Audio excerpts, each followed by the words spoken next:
우리 옆에 계신 선생님들하고 인사하실 때 당신은 저에게 너무나 소중합니다. 이렇게 한번 인사하겠습니다. 이 메터링 뭐 이런 거 처음 접해보는 단어일 것 같아요. 제가 메터링 관련된 한국 도서 찾아보니 이거밖에 없더라고요. 그래서 이제 한국 사회는 이 메터링이라는 개념이 많이 거의 소개되지가 않은 것 같은데, 그러니까 미국 사회에서는 1980년대부터 계속해서 발전되고 있는 그런 개념입니다.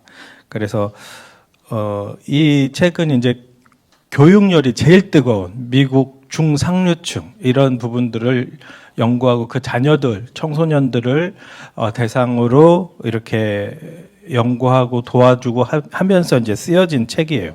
그래서 이제 이 내용에는 학교 교육을 하는 아이들이죠, 사실은. 학교 교육을 하고 있는 아이들인데, 우리는 이제 학교 교육을 안 하는데 우리하고 관계가 있을까 이렇게 생각할 수가 있어요. 근데 우리도 이게 필요해요. 왜 필요하냐면은 홈스쿨 내가 잘 가고 있는 거 맞아? 이렇게 생각할 때가 우리도 있잖아요. 그렇기 때문에 또 필요하기도 하고, 그리고 이 가정들, 어머님들의 그 실수도 우리도 홈스쿨 하면서 같이 가지고 있을 수가 있고, 또 많은 어머니들이 자녀들을 향해 갖는 기대를 우리도 가지고 있기 때문에 오버랩되는 부분들이 많이 있습니다. 그래서 한두 가지라도 우리 가정에 필요한 이야기들이 있지 않을까 이렇게 생각이 들어요. 그래서 우리가 이제 홈스쿨을 하면서 나는 하나님 앞에서 제대로 가고 있나? 이걸 한번 또 점검해보는 시간, 이런 식으로 해보면 좋을 것 같아요.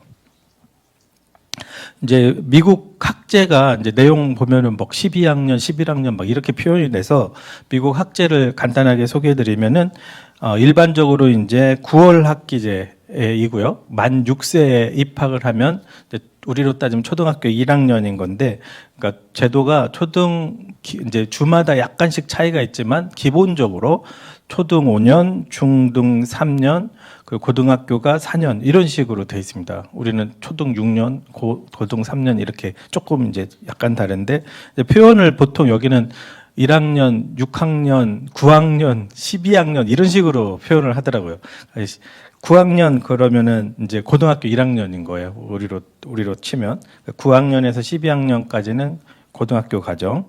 그래서 12학년이 보통 17세, 미국에서는. 우리나라로 치면 18세 이렇게 되는 그런 과정이라는 거.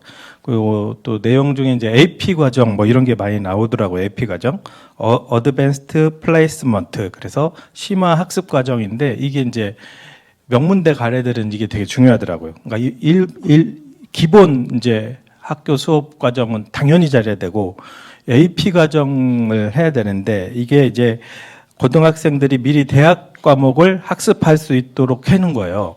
그렇게 해서 입학 전형세 가산점을 줘요. 그리고 입학 후에도 학점으로 인정해 주는 그런 제도가 이제 AP 과정이에요. 그래서 요거를 이제 얼마나 또 잘 이거를 과정을 밟느냐, 이것도 아이들한테 되게 중요하다라고 합니다.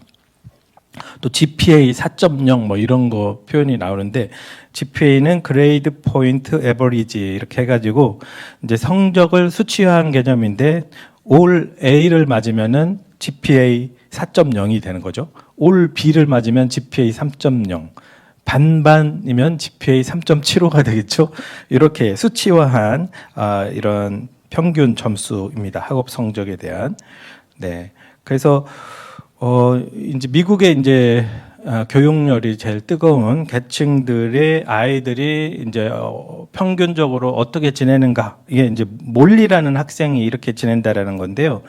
이제 AP 과정을 이수하려면 공부할 양이 너무 많기 때문에 친구들 대부분이, 그러니까 얘는 이제 자기만이 아니라 친구들 대부분 지내는 걸 얘기한 거 아니에요? 새벽 3시에 잠자리에 들든지 자고서 3시에 일어나든지 이렇게 해서 자기 패턴은 밤 12시에 이제 자고 그때까지 공부하고 자고 5시에 일어나서 또 공부한다라는 거죠. 그렇게 하고 학교 팀에서 또 스포츠 활동도 중요한가 봐요. 내용 보니까 운동이 굉장히 중요한 비중도 많이 나오는데, 대표팀 이제 선수로 활동하는데 다섯 시간 자고서 어떻게 그거를 감당하느냐 그랬더니 이 몰리라는 아이가 이렇게 대답했죠. 실제로 눈을 감고 체육관 트랙을 달린 적도 많아요. 이렇게 대답을 했습니다. 이제 이런 삶의 생활의 패턴을 아이들이 갖고 있는 거죠. 오늘 이제 저자인 제니퍼 윌리스가 이제 메터링 무브먼트를 이제 열고 계속해서 책도 계속 또 신간이 계속 나오고 청소년 교육에 대한 부분들 계속 좀 선풍적인 좀 인기를 끌고 있는 것 같아요. 많은 가정들에 큰 도움을 주시는 분이고, 그래서 위기에 놓인 청소년 집단 뭐 이런 부분들을 이렇게 다루는 글들을 워싱턴 포스트, 월스트리트 저널 뭐 이런 데 기고도 하고 이렇게 하다가 사람들의 반응이 많이 있으면서 그러다가 이제 이 메터링에 대해서 이제 하버드 대학 팀하고 깊이 연구를 하게 된 건데요. 세 아이의 어머니고요. 윌리엄 아들, 또 딸 캐롤라인, 셋째 아들 제임스, 그리고 백인이고, 그러니까는 여기도 중상류층인 거죠, 본인이. 그래서 또 접근하기가 좋았고 그 부분을 연구하기가. 그러니까 자기는 하버드대 졸업했고 아이들도 명문학교 다니고 있고 자신과 자기 자녀들을 위해서 필요한 연구이기도 해서 이 부분을 이제 하게 됐다 이렇게 얘기를 합니다. 미국 청소년들 이제 상황에 대해서 이제 계속해서 조금씩 이제 미국 청소년 상황을 우리가 왜 알아야 되나 이렇게 생각할 수도 있지만 그 미국 상황이 거의 우리 상황이 되고 이 미국 상황도 이 자기들이 이렇게 깊이 연구해 보기 전까지는 가문이 있는데 실제로 그런가 이런 건데 이제 이게 확 이제 오픈돼서 연구가 돼가지고 실태가 이제 조사가 된 거니까 어쩌면 우리나라는 지금 더 심할 수도 있죠. 우리나라는. 그리고 이런 게 또 우리나라의 문화가 더욱 될 가능성이 이제 높습니다. 지금도 좀 그렇지만. 그래서 2019년 고등학생 3명 중 이제 비백 머시바사 연구한 건데요. 이제 이게 어느 연구소, 어느 나라 뭐 직위 이것까지 얘기하면 시간이 부족해가지고 그냥 이름만 이제 얘기해야 될 것 같아요. 그래서 이 고등학생 3명 중 1명이 그리고 여학생 절반이 이제 지속적인 우울감, 무기력을 호소했었다. 이는 2009년 대비로 40% 늘어난 수치다.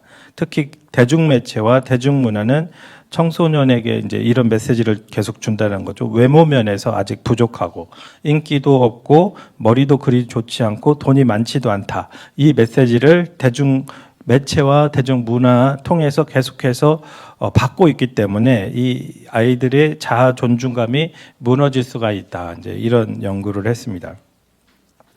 제니퍼 윌리스라는 이 이제 사람이 저자가 미국 전역에 이제 6천 명 정도 부모님들 대상으로 이제 설문조사를 해서 연구를 하고 그 이후에 3년 동안 이제 내가 얘기를 나누고 싶다고 막 하는 그런 가정들 직접 만나서 인터뷰를 해서 그 중에서 이제 꼭 필요한 것만 집약해서 이제 책에 소개해 놓은 거예요. 그래서 이 아이들이 성적을 잘 봐야 된다는 이 압박감이 어느 한 사람의 문제, 우리 가정의 문제만이 아니라 미국 전역의 문제구나 이런 거를 이제 연구를 하면서 느끼게 된 거죠.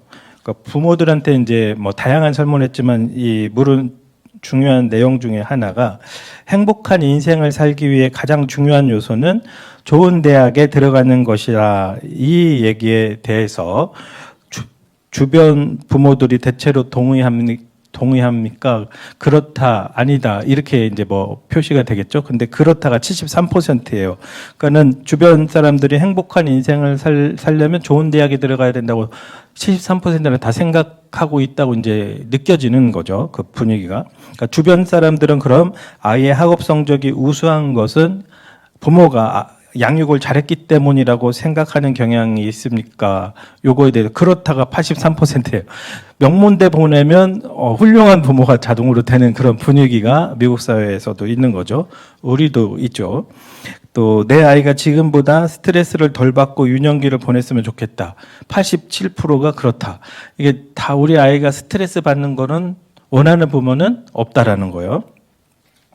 그런데 이제 아이들은 자신이 성공했을 때만 주변 어른, 또래, 친구, 지역사회에서 중요하게 받아들여진다고 느끼는 거예요. 아이들은. 또 자신의 가치가 학교 성적, 또 소셜미디어의 팔로워스, 그리고 대학 이름 이런 것 같은 성과에 달려 있다라는 생각에 우리 아이들은 젖어 있다라는 거죠. 그래서 이 책을 쓰게 된 이유가 모두가 같은 방향으로 달리도록 강요하는 이 문화 속에서 아이를 건강하고 능력 있는 사람으로 나부터 키우고자 해서 나를 위해서도 연구를 했고 그런 부모들을 위해서 연구를 했다라는 거죠. 이 연구를 통해서 이제 기대하는 것이 많은 청소년들이 경험하는 불안, 우울, 고독감에 대응하기 위해서 우리 어른들이 할 수 있는 일이 많다라는 거예요. 집에서 또 교실에서 선생님들이 또 체육관에서 운동 코치들이 할 수 있는 일들이 사실 많다라는 것. 그리고 그 일을 하려면 사회가 날마다 보내는 위험한 메시지, 피할 수도 없고 필연적으로 보이기까지 하는 이 메시지를 넘어서는 사고의 전환이 필요하다, 이 얘기를 하고 싶은 거고, 그래서 어른으로서 우리는 어떻게 하면 아이들을 보호할 수 있을지 고민하고 옳은 길을 찾아줘야 된다. 우리가 더 이상 옆에서 같이 붙어서 길을 안내해주지 못할 그때에도 우리 자녀들이 홀로 잘 살 수 있도록 우리가 도와주기 위해서 이제 이 연구를 진행했다라는 겁니다.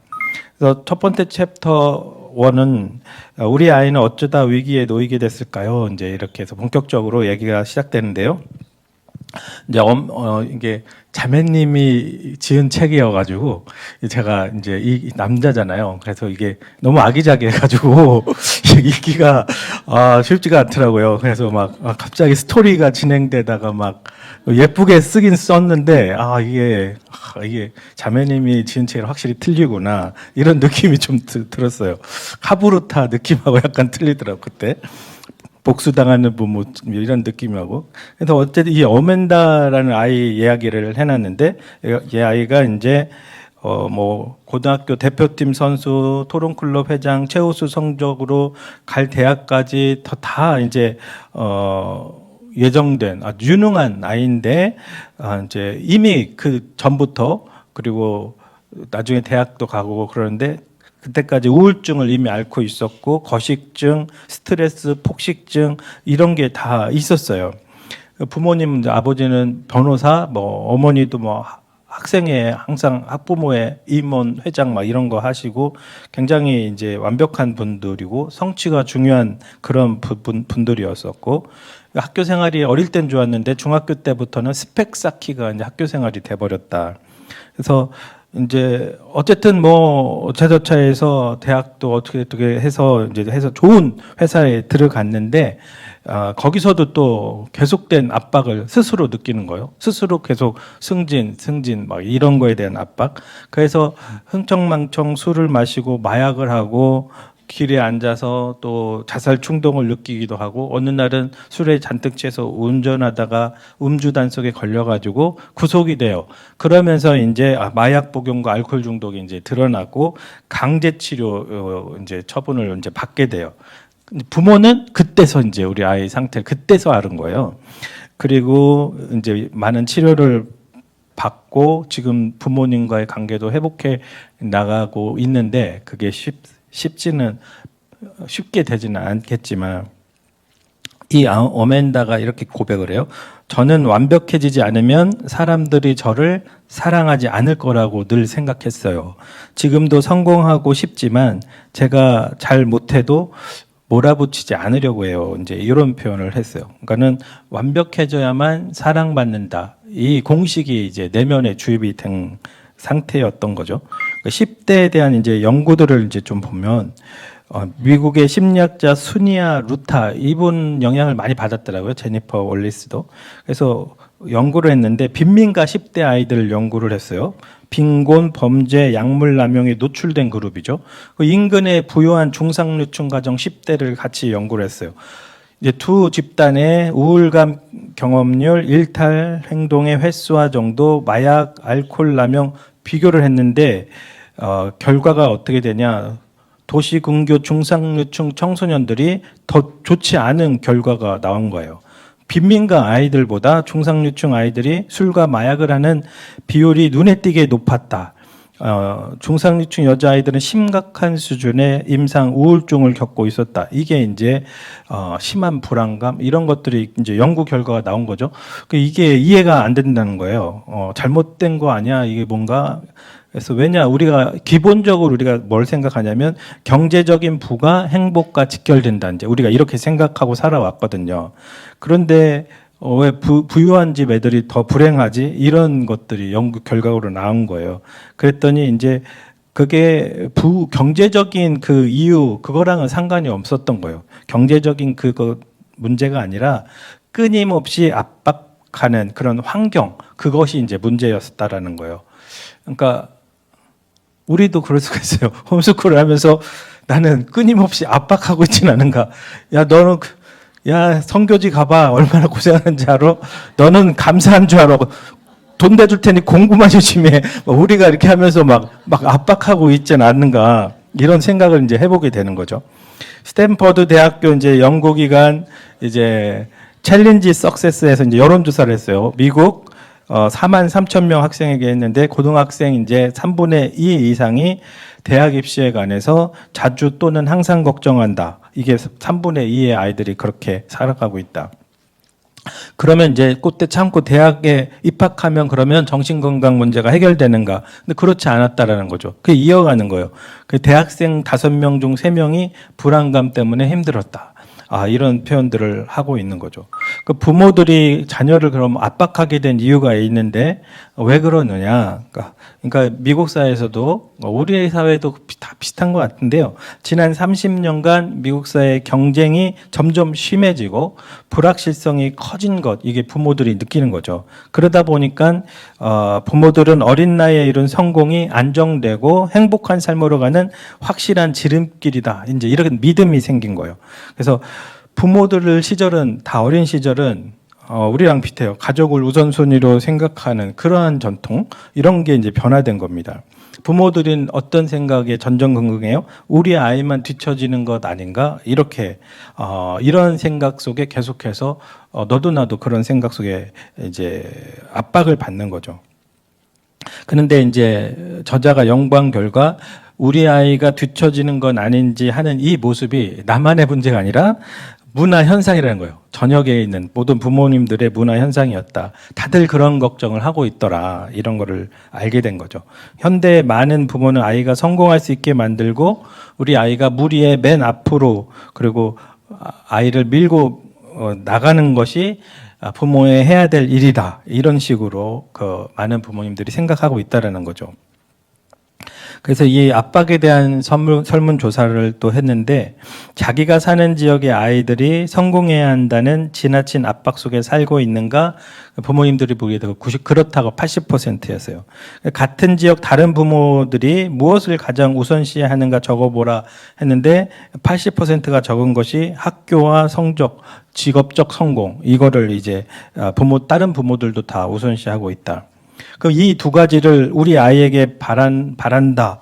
이 바라는가에 대한 부분에 대해서는 15%의 부모님만이 바란다고 적었어요. 대부분 부모님들이 우리 아이가 압박을 받지 않으면 좋겠다는 거죠. 그저 아이가 행복하고 자기 할 일 잘하는 사람이 되고 그렇게 살았으면 좋겠다. 그런데 누구도 대학 입시와 성공을 위한 이 경주를 멈추려고 하지는 않고 있다는 거죠. 어떻게 멈출 수 있는지 생각하지도 못하고 있다는 겁니다. 근데 이런 성적 그리고 성공에 대한 이 압박감은 이 시대에 어디에나 존재한다는 거죠. 부모님도 그런 압박이 있고 운동 코치도 압박이 있고 교사들도 압박을 주고 또래 친구들끼리도 또 압박을 주고 그래서 예전에는 아이들을 보호하고 마음을 잡아주던 그러한 관계들이 요즘에는 다 스트레스의 원인이 된다는 거예요. 왜 그러냐면 어른들은 임무를 맡으면 나도 거기에서 최고가 돼야 되거든요. 운동 코치도 우리 아이들을 또 최고로 만들어서 좋은 데 보내야 되고 결과물이 있어야 내가 유능함이 나타나잖아요.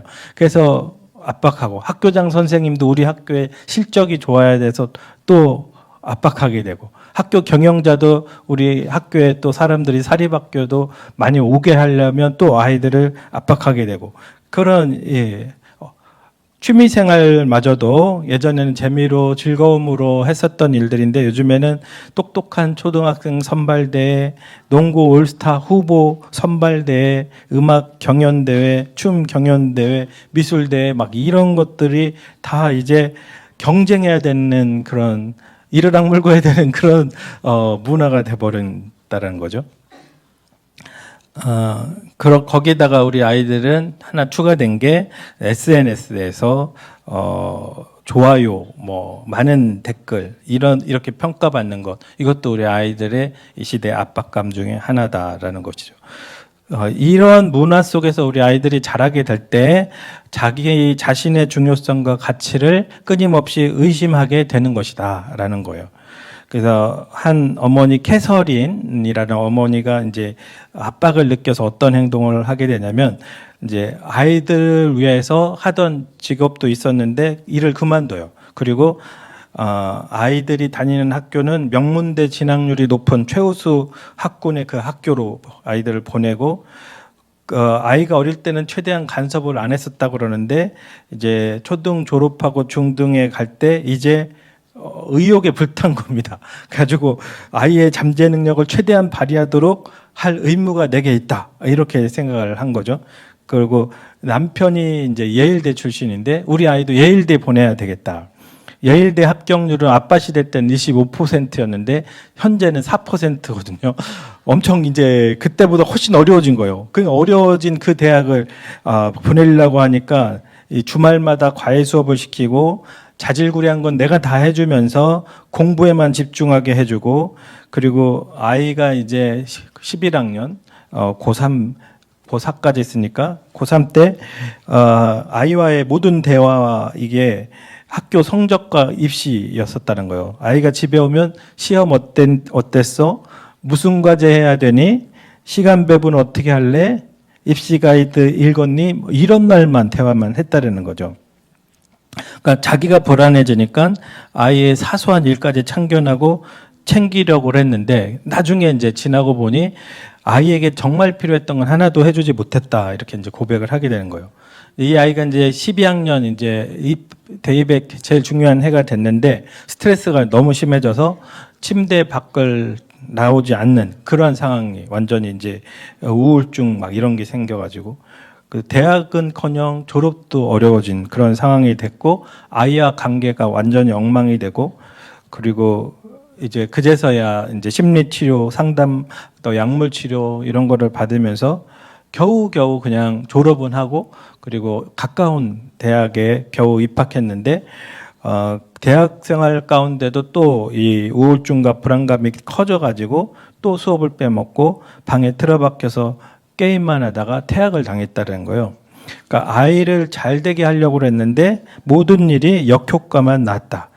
근데 이제 그 후에 이제 아이와 이제 관계를 또 다시 계속해서 회복을 위해서 힘을 써서 좀 좋아졌대요. 그래서 지방에 있는 대학에서 경제학 전공을 다시 하고 졸업을 앞두고 있고 이제 취업할 곳도 정해졌다고 그러는데 이 엄마가 이제 고백을 하는 거예요. 성적에만 정신이 팔려서 아이를 망칠 뻔했던 저 자신이 이해할 수 없어요. 이렇게 표현하고 저는 아이가 할 수 있는 최상의 상태까지 몰아붙이는 게 엄마인 제가 해야 할 일이라고 생각했어요. 그걸 정말 후회하고 있어요. 이렇게 자신의 경험을 나눠 주었습니다.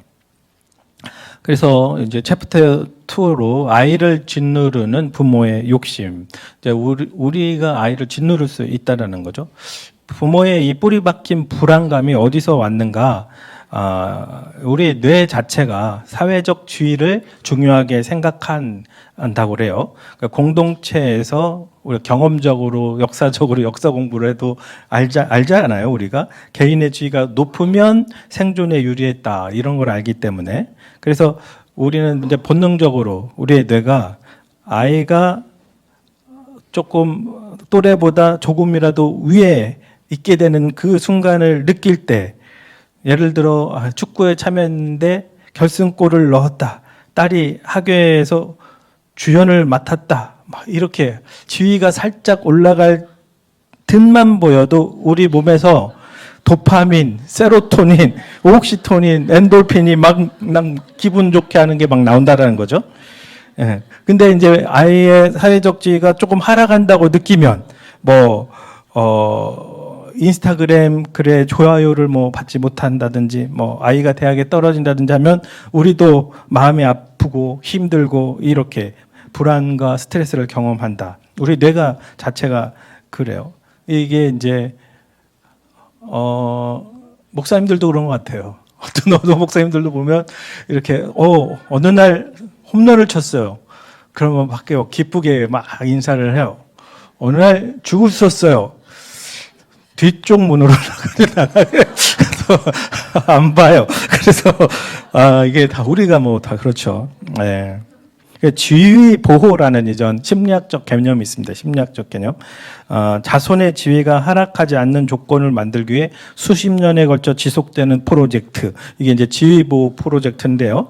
어머니가 아이 과제를 제때 제출하도록 밤늦은 시간까지 자료를 찾고 도와주는 거, 또 아이의 특기를 살릴 개인 과외 수업을 알아봐 주는 거, 아이가 더 많은 기회를 얻어 행복하게 살게 하려고 아이에게 가장 잘 맞는 과목과 취미를 선택해서 스케줄을 짜주고 사회적 정서적 소양을 기르도록 하는 이 모든 양육이 지위보호 활동에 포함된다. 예, 지위보호 활동을 우리가 하고 있는 거죠.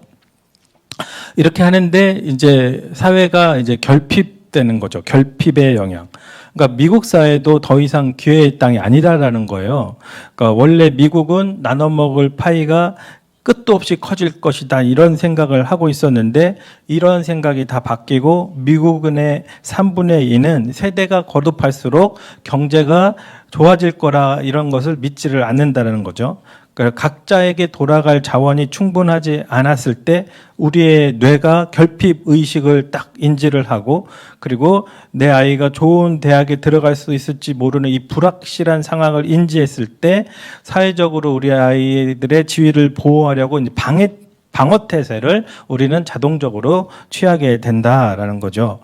되프케 교수님이라는 분이 있는데 자기 이제 1970년대 자기 어린 시절에는 부모님이 숙제나 성적 관여를 아예 안 했다는 거예요. 학교 끝나면 어디 친구에서 놀까? 이게 스트레스라는 거죠. 그만큼 스트레스가 없었다는 거예요. 부모님은 아이의 이력을 만들어 주느라 애쓰지를 않았고 대학에 가고 싶으면 그냥 인근에 가까운 대학에 갔다라는 거죠. 자기들 시절 때는 도제제도 이런 것도 있고 기술직, 전문직 이런 것들이 있어서 대학 졸업자랑 동등하게 이제 존중도 받고 또 이제 연봉도 거의 비슷하거나 더 높았다라는 거죠. 그런데 이제 지금 이제 현대 미국인 부모가 아이에게 쓰는 평균 시간은 1970년대보다도 2배 증가했다 이렇게 얘기를 합니다. 책 읽어주기, 과제 도와주기, 학업에 관여하는 시간이 가장 크게 증가했다라고 말합니다. 과외활동과 대학 입시를 위한 개인 교습에 더 많은 돈을 쓰고 있는데 이런 추세가 왜 일어났냐? 심화된 경제 불균형과 함께 일어났다. 그러니까 대졸 이상의 사람과 고졸인 사람의 소득차가 1970년대는 많지 않았는데 지금은 엄청 차이가 이제 많아졌다라는 거죠. 그래서 잘 사는 집의 부모일수록 자녀의 사회경제적 지위가 하락할 것을 대비해서 보호할 필요성을 크게 느끼게 돼서 이제 개별 안정망을 구축하게 된 것입니다. 그러니까 노르웨이랑 비교를 하더라고요. 그런 나라는 사회적으로 소득 격차가 크지 않고 보장이 잘 되어 가지고 이런 아이들 진짜 취미답게 취미 생활하고 즐겁게 놀고 이렇게 할 수 있는데 미국은 안 그렇다라는 거예요.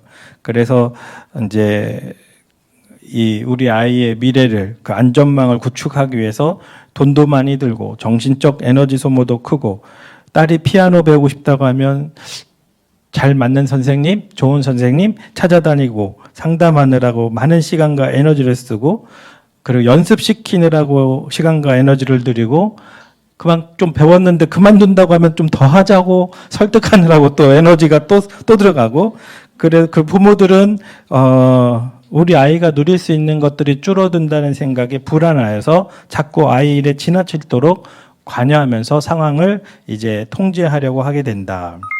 근데 이제 우리 모두가 원하는 것은 우리 아이들이 더 많은 자유를 누리고 어린 시절을 그저 행복하게 보내길 바라는 거죠.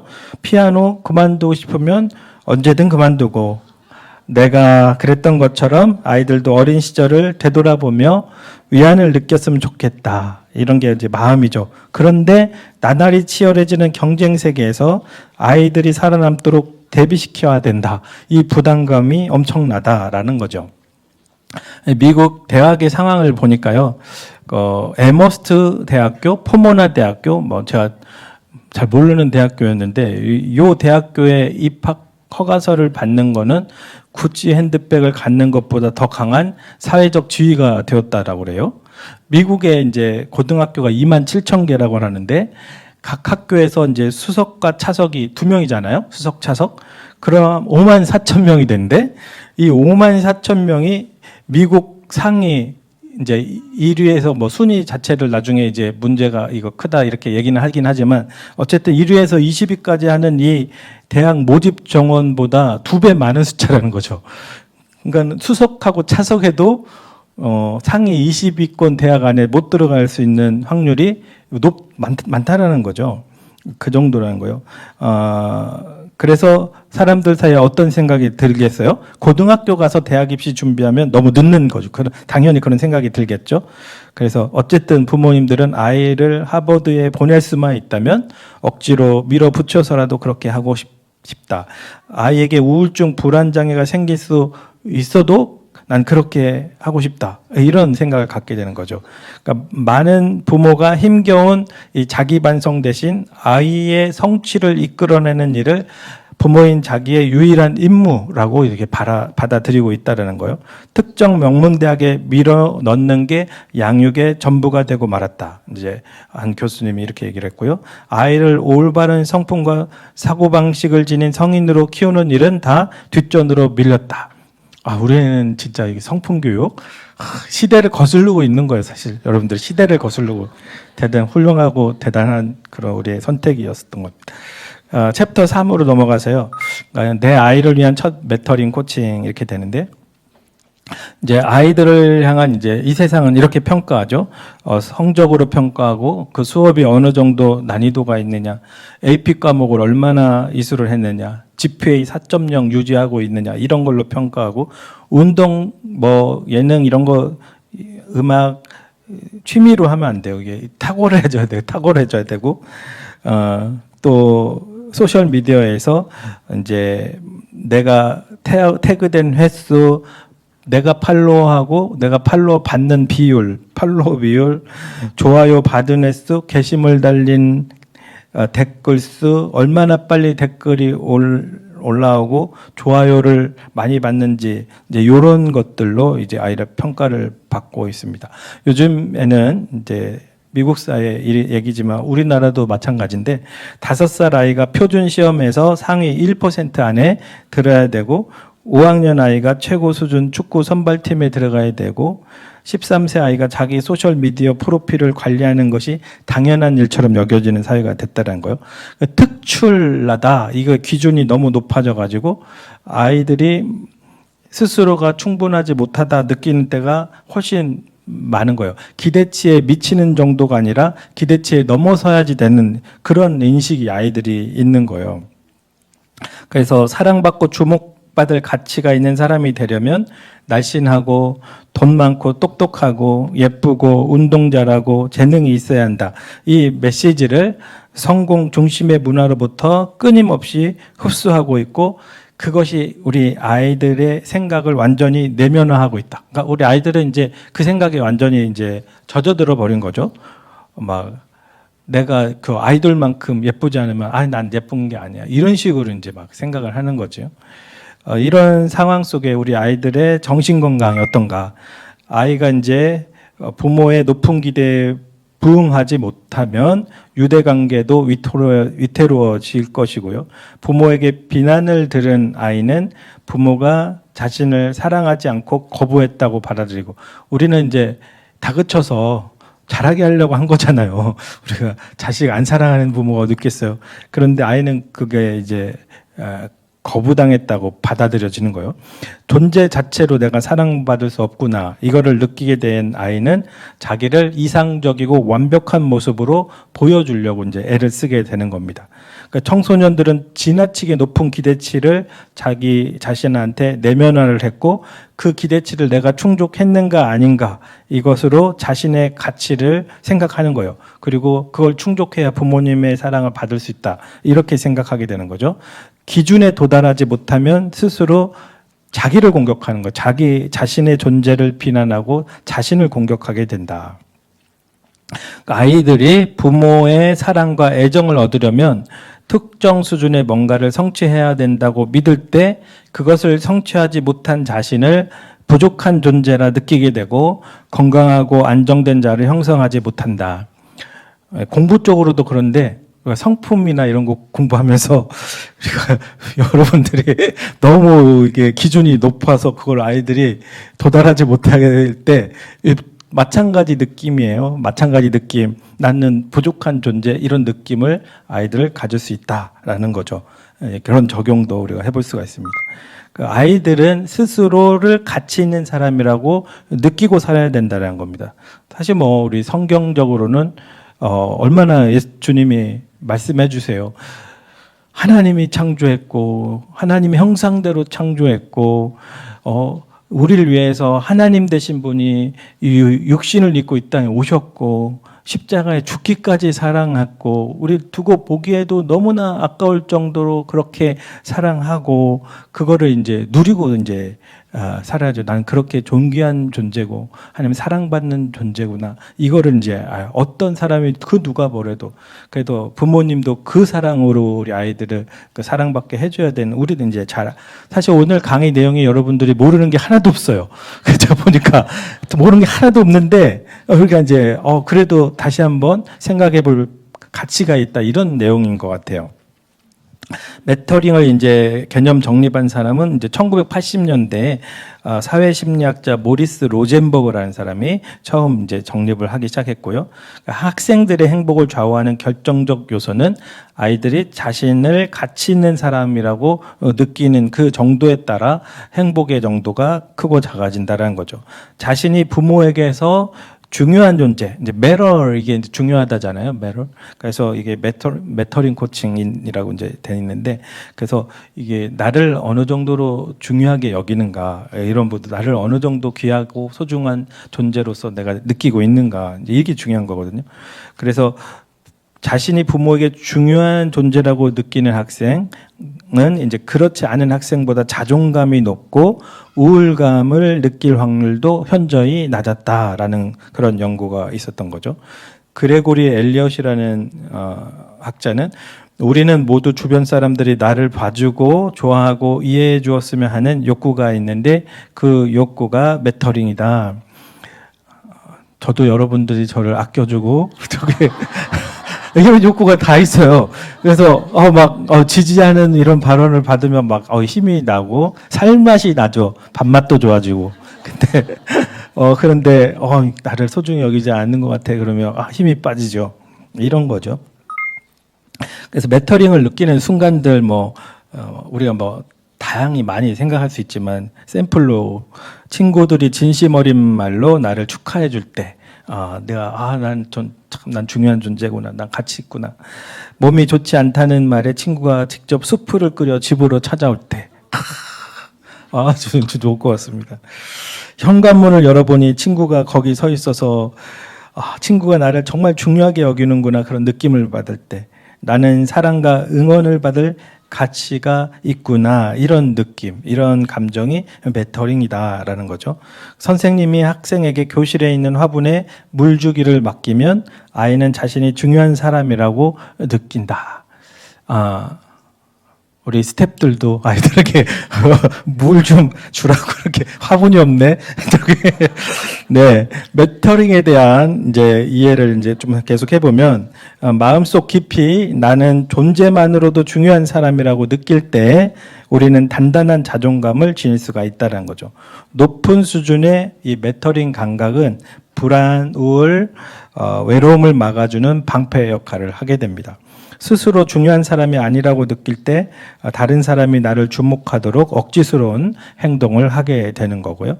완벽한 이미지를 만들려고 강박이 생기거나 또 시기장애를 일으키거나 극단적 행동을 이제 이런 메터링 감각이 없으면 하게 되는 거죠.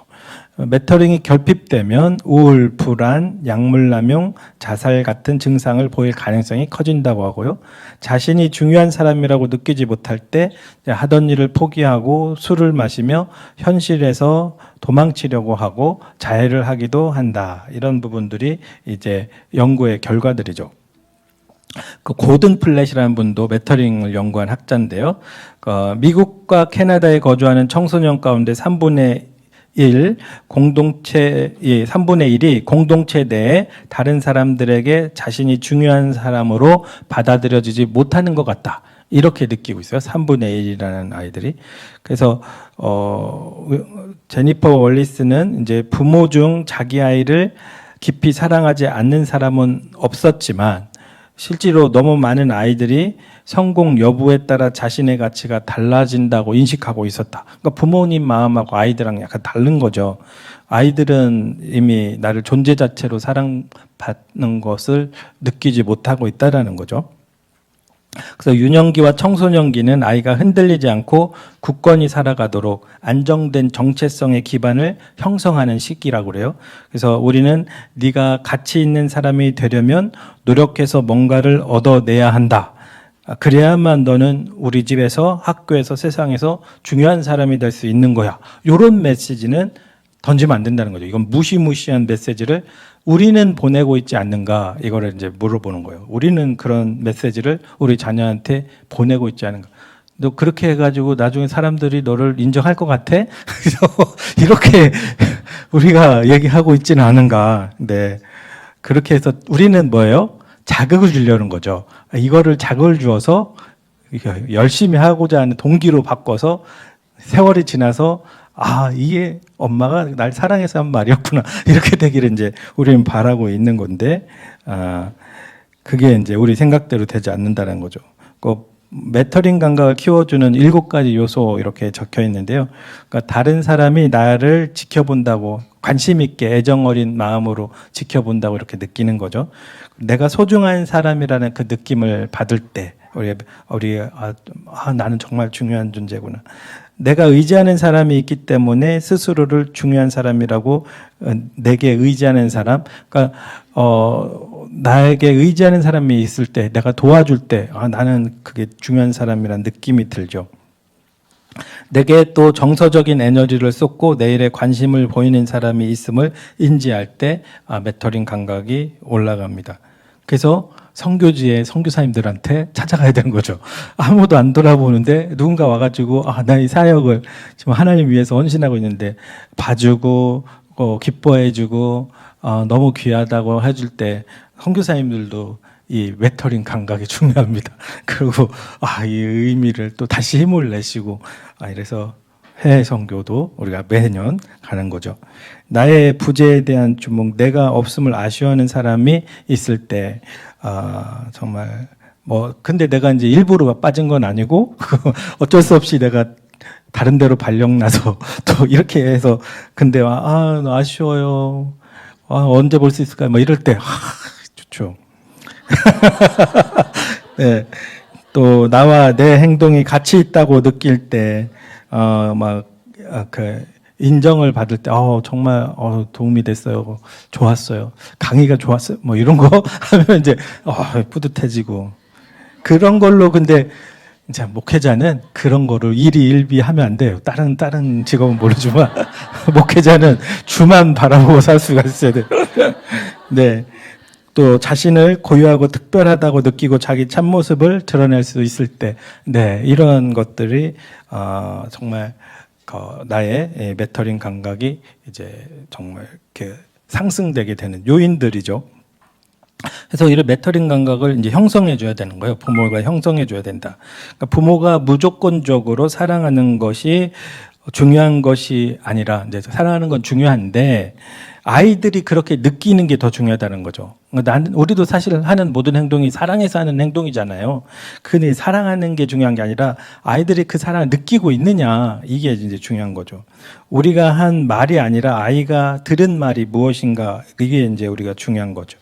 입으로 성적이 다가 아니라고 말했는데 시험 보고 오자마자 시험 잘 봤냐 이렇게 하면은 시험 성적이 다라는 얘기죠. 이게 되는 거죠. 아이들이 느낌은.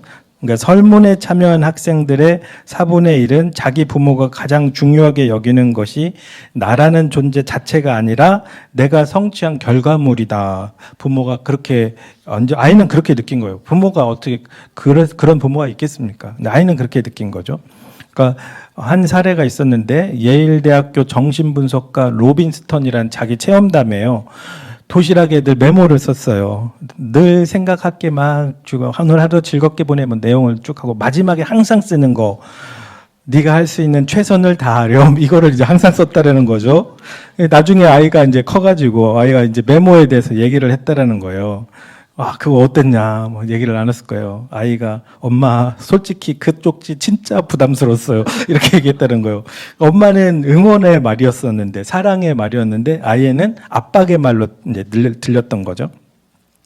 그래서 이런 이제 저자의 표현이 있어요. 요즘 같은 세상에서 우리 아이들에게 필요한 말은 더욱 최선을 다하라. 뭐, 드라마에서 그게 최선인가? 뭐, 이렇게 하니까, 교회에서도 목사님이 전도사님들한테 그게 최선입니까?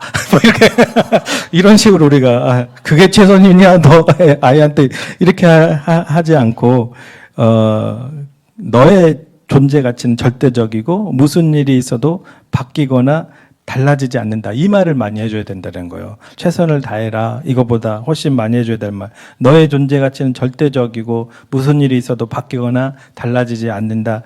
여기서 꼭 거기 성경 얘기만 뺀 것 같아요. 아무래도 뭔가 성경을 아시는 분 같은 느낌이 좀 들긴 하는데, 네, 거짓 자기라는 용어가 있습니다. 거짓 자기. 그러니까 부모가 아이를 자주 비난하거나 조건에 따라 애정을 준다고 느낄 때 아이는 진짜 자기 모습, 참 자기를 감추고 부모가 바라는 사람이 되려고 애쓰게 된, 부모가 바라는 모습만 보이려고 애쓰는 거죠. 그러니까 잠재의식 속에 아이의 본 모습을 바꾸는 거예요. 부모가 좋아하는 모습으로 부모와 친밀해지기 위해서 진짜 자기를 버리고 거짓 자기를 내보이게 된다. 그러니까 거짓 자기를 내보일 때 아이들은 동시에 어떤 심리가 되냐면 실제 자신은 사랑받을 만한 사람이 아니다라는 수치심이 같이 자라는 거예요. 그러니까 부모님에게 맞춰주지만 수치심이 자라고 있는 거죠. 그러니까 내면이 황폐해지고 있는 거예요. 이제 부모님이 원하는 대로 완벽한 모습을 보여 부모님이 자식 자랑할 수 있게 하는 아이를 트로피 키즈라고 해요. 트로피 키즈. 우리는 트로피 키즈로 아이를 키우고 있지는 않은가 이런 생각을 해봐야 됩니다. 그래서 조건적 존중이라는 말이 있어요. 또 조건적 존중. 그러니까 아이가 목표를 이루면 칭찬과 사랑을 주지만 그렇게 하지 못할 때는 못마땅하게 여기는 존중. 그래서 때때로는 말을 안 하는 거, 막 이렇게 하면서, 그게 표현이죠. 그렇게, 근데 이제 잘했을 때, 그래, 이거야. 내가 원하는 게 그거야. 막 하면서, 그래서 막, 뭐 선물 사줘, 뭐 사줘, 밥 사줘, 막 하는 조건적 존중. 그렇게 이 조건적 존중을 하면은 아이는 부모가 자신을 거부하고 멸시한다라는 그 느낌을 받게 된다라는 거예요. 이 조건적 존중은 아이의 자존감을 떨어뜨리게 되고요. 아이는 자기의 진짜 모습을 아는 데 집중하지 않게 되고 다른 사람을 기쁘게 하는 거에 집착하게 된 거예요. 남에게 잘 보이는 훈련만 계속 시키는 거죠, 우리가. 어릴 때 조건적 존중을 경험하면 부모도 어릴 때 우리도 그러잖아요. 그러면 그 부모가 돼서 자기 자식에게도 똑같이 조건적 존중을 이 태도를 보인다라는 거죠. 이 조건적 존중으로 자식을 조종하는 엄마들이 있어요. 저쪽 사위는 이렇게 했는데 네가 그렇게 사랑받겠어? 뭐 이런 느낌을 딱 하면서 계속 이렇게 딱 막 해줘. 이쪽 사위처럼. 그러면 막 또 이렇게 조건적 존중. 우리의 삶의 패턴일 수도 있습니다, 이게. 자녀를 존중하는 방법에 대해서 우리 같이 보면요. 무조건적으로 존중을 해줘야 된다. 이것은 부모가 아이의 행동에 어떤 기대를 품어서도 안 된다는 그런 뜻은 아니다라는 거예요. 다만 기대를 표현하는 방식을 이제 주의를 기울여야 되는데, 아이가 부모의 가치관 또는 바람에 어긋나게 행동했을 때 우리가 이제 실망스러운 마음을 표현하지만 친밀감의 신호를 함께 보내줘야 된다라는 거죠. 행위와 행위 자체와 행위를 한 사람을 구분해야 된다. 그 행위를 잘 못했다고 나무래도 행위한 너는 나에게 늘 사랑의 대상이야. 요거를 이제 계속 구분해줘야 된다는 거죠. 너라는 사람을 여전히 사랑하지만 네가 한 행동은 마음에 들지 않는다. 이런 의미를 전달해줘야 돼요. 그렇게 해줄 때 이 아이는 좋은 행동을 하든 나쁜 행동을 하든 그 일과 자신의 가치를 연관짓지는 않는 거예요. 그 실패로, 그 실수로 내 가치가 하락되는 건 아니다라는 거죠. 아이는 어때야 돼요? 마음껏 실수하고 실패할 걱정 없이 성장할 수 있는 여유를 갖게 되는 거죠. 그러니까 하나님의 사랑이 저는 이렇게 느꼈는데요. 하나님께서는 내가 잘못한 부분들에서 분명히 그건 잘못이지만 하나님은 항상 날 사랑한다. 이런 것들을 계속해서 주시더라고요. 여기 넘어져도 하나님 사랑 안에서 넘어지는 거고, 우리가 실수 안 하고 넘어지지 않고 클 수 있는 사람이 없잖아요. 많이 넘어져야 또 많이 또 더 잘 걷고 더 잘 뛸 수가 있는 거죠.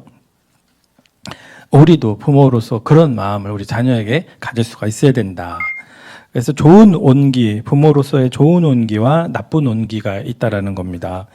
그래서 좋은 온기가 있고 나쁜 온기는 아이들을 통제하기 위한 온기. 우리도 이제 사실 통제하고 싶어 하잖아요. 나쁜 온기라는 거예요. 그냥 학자가 그렇게 얘기하네요. 제가 얘기하는 게 아니라, 아이가 혼자 할 수 있는 일을 부모가 대신하면서 지나치게 개입하면 나쁜 온기가 생긴다고 합니다. 나쁜 온기는 조건을 내거는 온기예요. 그러니까 부모가 중요하다고 생각하는 일에 아이를 집중시키고 이건 또 통제하려고 이렇게도 번역해도 되지 않을까 싶은데, 어떤 상황에서 잘했을 때 또 내 마음에 들 때 야단스러울 만큼 칭찬을 하는 거예요. 그래서 이제 이쪽으로 이제 상황 통제를 하려고 하는 거죠. 그러니까 통제를 하려는 의도는 나쁜 온기가 된다. 그러니까 아이가 잠재 능력을 발휘하도록 다그치는 것은 도움이 되지 않는다. 이렇게 얘기하네요. 학자가 얘기하네요. 도움이 되지 않나? 이런 생각도 들긴 드는데, 학자는 아니래요. 그래서 아이가 실망스러운 모습을 보였을 때 부모는 감정을 잘 조절해야 된다는 겁니다. 아이를 혼내고 싶은 마음이 들겠지만 평소처럼 따뜻하게 대해주고 부모와의 친밀감을 느끼게 하는 게 문제를 해결하는 가장 좋은 방법이다라는 거예요. 어떤 가정에서는 아이 성적이 안 좋을 때 밤마다 전쟁이 났다는 거예요. 공부해라 뭐 이런 거 했겠죠. 그것에 대해서 이렇게 표현해요. 바위를 산 위로 밀어 올리는 것이었다. 바위를 산으로 올리다가 또 내려가면 밑에서부터 또 다시 이런 거 계속 반복하는 거죠. 그 아이가 하기 싫어하는 일을 해야 한다고 설득하는 그런 대화만 했었다라는 이야기를 하더라고요. mentoring은 아이를 완전히 자유롭게 내버려 둔다는 것은 아니다. 현실적인 기준을 정해주라는 거죠. 현실적인 것. 우리가 저도 많이 얘기를 했는데, 아이가 할 수 있는 것보다 조금 앞에 있는 거를 이렇게 제시해 주라고 그랬죠. 너무 많은 것보다도 이렇게 한 걸음 앞에서 이끌어주는, 눈높이에서 같이 또 대화해 주고 이런 게 우리한테 필요한 거죠. 너는 엄마 아빠에게 정말 중요한 사람이다. 이런 느낌을 받도록 시간과 에너지를 많이 쏟아줘야 된다. 그래서 우리가 홈스쿨 잘하고 있다 이렇게 느낄 수 있는 것 같아요. 같이 산책하기, 같이 요리하기, 마주치면 사랑스럽게 머리 쓰다듬어 주기, 이게 이제 이 시대의 해법입니다. 우리가 하고 있는 거 아닙니까? 긍정적인 말 많이 해주기, 갈등이 생기면 반드시 아이 방에 들러 포옹하며 무슨 일이 있어도 나는 변함없이 똑같이 널 사랑한단다, 이런 거를 알려주는 거. 그래서 우리는 아이들에게 지금 이 순간 그 모습 그대로도 충분하다라는 것을 늘 알려주는 것, 그것은 우리가 해야 될 역할이라는 거예요. 그러니까 제이크라는 아이도 이제 나쁜 온기로 살다가 엄마가 어느 날 이제 상담을 잘 받고 왔는지 좋은 온기로 바뀌었대요. 그래서 그렇게 엄마가 좋은 온기로 되니까 오히려 더 아이에게 주도적인 학교 생활하고 성적도 상승하고 제이크라는 아이가 이런 표현을 했어요. 엄마를 되찾은 기분이 들어요. 기뻐요. 이렇게 표현했다고 그래요. 그래서 아이를 사회가 강요하는 비범한 사람의 그 틀에 넣으려고 하지 말고 평범하지만 놀라운 지금의 진짜 모습을 보아주고 사랑할 때 우리 아이들은 안심하고 참 자기를 드러낼 수가 있다. 거짓 자기로 살게 말고 참 자기로 살게 하라. 사회는 뭔가를 잘하고 성공할 때만 중요한 사람이 될 수 있다는 그릇된 신념을 자꾸만 심어주지만 우리는 그거를 바로 잡아야 된다. 이게 학교만 가도 어디를 가도 계속 쏟아지는 것은 뭔가 잘하고 성공해야지만 돼. 이정우 야구 선수가 잘하고 있어서 좋긴 하더라고요. 그렇게 잘해야만 돼. 이런 메시지들이 계속 오는 거예요, 이 세상에서는. 네. 강점을 찾아 칭찬하기. 그래서 어떻게 아이들에게 좋은 온기를 심어줄 수가 있는가, 방법이 뭔가 우리가 고민될 때 이렇게 한번 해보라는 거예요. 강점을 찾아서 한번 칭찬해주라. 그러니까 칭찬을 주의해야 되는 건데 뭐 잘했을 때만 칭찬하기 이런 걸 주의하라는 것 같아요. 오늘 칭찬은 해야죠. 또 아이를 꾸짖거나 아무 말도 하지 않는 태도도 문제이지만 칭찬 또한 나쁜 온기로 작용할 수가 있다. 칭찬도 비난처럼 아이를 판단하고 평가하는 것이므로 기대에 미치지 못했을 때 부끄러움을 느끼게 된다. 그러니까 칭찬했을 때 야단법석 들면서 엄청 예뻐했는데 다음에는 그 정도에 미치지 못했어요. 그러면 아이는 엄마가 싫어하겠구나. 지난번엔 내가 이걸 도달했을 때 그렇게 좋아했는데 이런 느낌을 아이가 이제 갖게 된다는 거예요. 그래서 칭찬을 주의해야 된다라는 거죠. 그래서 아이가 이런 고백을 해요. 제가 뭔가 특별한 재능이 있다라는 말을 들으면 그 실력을 계속 유지하도록 더 열심히 해야 될 것 같은 생각이 들어요. 그리고 지금 수준을 넘어서지 못하면 제 가치도 떨어질 것 같아요. 이런 심리를 아이가 이제 갖게 되는 거예요.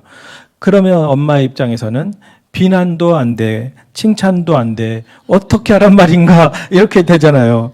보통 부모들은 그래서 아이의 성향을 파악하고 약점을 바로잡아주는데 많은 에너지를 쓰고 있다라고요. 그런데 강점을 찾는데 주력했을 때 아이의 참모습을 알게 된다는 거예요. 부족한 부분을 보는 대신 아이가 잘할 수 있는 것에서 강점으로 키울 방법을 찾아가는 것. 이것이 이제 하나의 팁이죠. 일반인의 3분의 2는 자신의 강점이 무엇인지 잘 모른 채 산다고 한다. 몇 명 대상으로 연구한지는 모르겠지만 3분의 2가 자기 강점을 모르고 그냥 틀에 박혀서 그 톱니바퀴 속에 살아가고 있다라는 거죠. 에이미의 엄마라는 분은 강점 편지를 자녀에게 계속 써줬대요. 자라면서. 그것이 서랍 한가득이라는데 그렇게 했을 때 이 에이미의 고백으로 엄마는 저라는 사람 자체에 주목해 주셨고 그 편지들을 통해 저를 사랑한다고 느꼈다. 이런 표현을 했어요. 강점 편지. 그래서 아이 강점 찾기 VIA 테스트 이게 VIA 캐릭터 ORG 이게 이제 사이트가 있어요. 그 이제 미국의 사이트인데 언어 체크를 할 수가 있어요. 한국말 딱 하니까 한국말로 나오더라고요. 그래서 여기 체크를 할 수가 있습니다. 그래서 한 24가지인가 이렇게 해서 강점을 쭉 찾아줘요. 그래서 무료 서비스까지는 강점 5가지를 해주는데 저도 해봤어요. 한 10분 정도 걸리니까 친절, 관대함, 자상함 이게 같은 개념이고 희망, 낙관성, 미래지향주의 이게 나왔고요. 판단력 이게 강점이다. 비판적 사고, 개방성 이게 이제 이런 게 나왔고 용서와 자비, 겸손과 겸양 이런 게 5개를 딱 이렇게 순서대로 해주더라고요. 그리고 중간 강점도 쭉 해주고요. 그리고 약한 강점도 쭉 해줍니다. 돈을 좀 내면 더 자세하게 분석해줘요. 돈을 좀 내면. 네. 그냥 기본적으로 아예 강점 찾기만 할 때는 10분 정도면 찾아볼 수가 있다. 그래서, 강점에 우리도 한번 관심 있게 보고 그 강점 하나로 인생 살아가는 거예요. 이제 예전 교육들이 다 국어, 영어, 수학학, 역사 다 잘해야 되잖아요. 우리 학력고사 시대 그렇게 하는 게 아니라 강점 하나로 먹고 살 수 있는 시대잖아요. 그리고 그런 걸 잘 해서 즐겁게 자기 강점대로 살아갈 수 있게. 제 강점대로 제가 직업을 잘 선택해서 거기서 내가 강점대로 하면 난 즐거워요. 그렇게 살아가야죠. 그래서 어머님들이 또 하나 할 것 중에 하나가 강아지 법칙을 이제 기억해서 아이를 얼마나 소중히 여기는지 보여주는 이 방법 중에 하나인데요. 이제 아이들의 미묘한 감정적, 신체적 차이를 세심하게 신경 쓰면서 이제 표현해줘야 되는데, 아이가 방에 들어올 때 얼굴을 환하게 빛내면서 맞이하는가, 집에 들어올 때, 아니면 오늘 시험은 어땠냐 하면서 질문 공세를 펴고 있는가, 너 잘했어? 거기서 역할 잘했어? 학원에서 잘했어? 연주 잘 연습했어? 이렇게 하고 있는가. 사소한 행동으로 우리는 메터링 감각을 전해줄 수가 있다라는 거죠. 그래서 수전 바우어펠드라는 학자가 주인을 향해 기쁨을 한껏 표현하는 반려견처럼 적어도 하루에 한 번 아이를 반갑게 맞이하는 것으로 메터링을 표현할 수 있다, 이렇게 이제 표현했어요. 그러니까 애정 어린 스킨십과 함께 몸으로 놀아주는 것도 포함된다. 이제 요게 이제 밝게 맞이할 에너지가 내가 없을 수가 있어요. 홈스쿨 하느라고 내가 힘들어 죽겠다. 그래서 우리가 에너지, 이게 뒤에 나오는데 엄마들 관리를 잘해야 돼요. 엄마들이 좀 쉬고 컨디션 관리. 엄마가 해피해야 아이도 해피하고 엄마가 즐거워야 아이도 즐거운 겁니다. 그래서 늘 아이를 기쁘게 이렇게 환하게 맞이해 줄 수 있는, 반려견이 자식보다 낫다 이런 얘기가 나오잖아요. 집에 좀 비웠다 오면 그렇게 와서 막 좋아하고 꼬리 흔들고 반겨주는데 자식들은 찾아오지도 않네, 이렇게 되는 거잖아요. 우리가 부모로서 아이를 반겨줘야죠. 적어도 반려견보다는 낫게 반겨주는 우리 부모가 돼야 되겠다. 또 메터링 감각을 아이에게 전달하는 팁들 이렇게 좀 적어놨습니다. 나중에 PPT 참고해서 이렇게 보시고요. 그 아이의 메터링 감각을 해치는 행동이 뭐냐? 지나칠 정도로 아이에게 주의를 기울이는 일, 자녀 중 특정 아이만 더 중요하게 다루거나 덜 중요하게 다루는 일, 기대를 충족했을 때만 칭찬과 애정 어린 표현으로 아이에게 보상하는 일, 이런 게 메터링 감각을 해치는 행동이에요. 거칠게 꾸짖고 비난하는 일, 아이를 다른 사람과 비교하는 일, 감정을 부정하는 일. 뭘 잘했다고 울어? 이렇게, 이런 거. 아니, 어떻게 힘들어서 우는데, 감정을 부정하지 마시라고요. 이렇게, 이런 거죠. 무조건 가족의 날, 이게 이제 저자가 우리는 이렇게 했습니다 중에 하나가 무조건 가족의 날을 했다라는 거예요. 선택적 가족의 날도 있고, 그러니까 일주일에 한 번 무조건 가족의 날을 딱 정했대요. 가족 활동을 하는 날을 정해서 그날을 함께 하는 거예요. 가족이 함께 모여서 그거는 노는 거예요. 노는 시간도 중요하다. 공부도 중요하지만 노는 것도 중요하다. 이렇게 얘기하는 거죠. 우리 아이들은 스스로를 채우고 관계를 부드럽게 유지하기 위해 휴식 시간을 활용하는 법을 배워야 된다. 휴식을 잘해야 돼요. 그래서 무조건 가족의 날에는 밤늦게까지 게임하고 해변에 피크닉, 자전거 타기, 퍼즐 조각 맞추기, 하여간 이런 놀이를 하는 거죠. 선택적 가족의 날은 아이가 놀이를 선택하는 날이래요. 아이가. 그래서 아이가 비디오 게임 좋아하면 비디오 게임을 고를 수가 있잖아요. 우리는 싫어하는데 그런데 이제 이런 연구 결과가 있대요. 가족이 함께 비디오 게임을 자주 할 때 구성원 간의 유대감과 만족감이 매우 높아졌다. 이런 보도도 있다고 합니다. 그래서 관계를 단단하게 잘 유지하면 나중에 아이가 다른 사람과 관계를 맺을 때 좋은 본보기가 된다라는 거죠. 챕터 4로 넘어가고, 자신의 가치를 아는 아이는 무엇이 다른가? 여기서 또 우리가 한 가지 또 개념을 알면 좋은 것이 성장 마인드셋이라는 개념이에요. 성장 마인드셋. 텍사스주에서 어떤 가정의 딸이 이제 7학년 때 과제를 내면 선생님이 이렇게 항상 달아주는 내용이 이런 거래요. 자주 달아준 내용이 잘했지만 아직 조금 아쉬움. 이렇게 잘했지만 아직 조금 아쉬움. 이게 이제 이게 더 능력치를 끌어내기 위한 그런 방법, 이게 이제 성장 마인드셋이요. 그러니까 사람의 재능과 능력은 노력으로 얼마든지 길러낼 수 있다. 이게 이제 심리학적 개념으로 성장 마인드셋이라는 개념입니다. 그래서 자신을 개발해야 된다고 여기는 문화에서 인기가 많이 있고요. 또 이런 능력이 있는데 안 하고 있는 아이들한테는 좋은 방법이 되겠죠. 그런데 완벽주의 성향이 강한 아이들이 이런 일을 겪으면 자기가 완벽하지 않은 것으로 받아들여요. 예, 그래서 나는 다른 사람들한테 존중받고 또 받아들여지지 않는다, 이런 생각을 완벽주의 성향이 있는 아이들은 갖게 된다라는 거죠. 그래서 이러한 성장 마인드셋 사고에 의해 아이는 자기가 충분히 열심히 하지 않아서 성공하지 못했다, 이런 생각 속에 빠지게 될 수가 있다.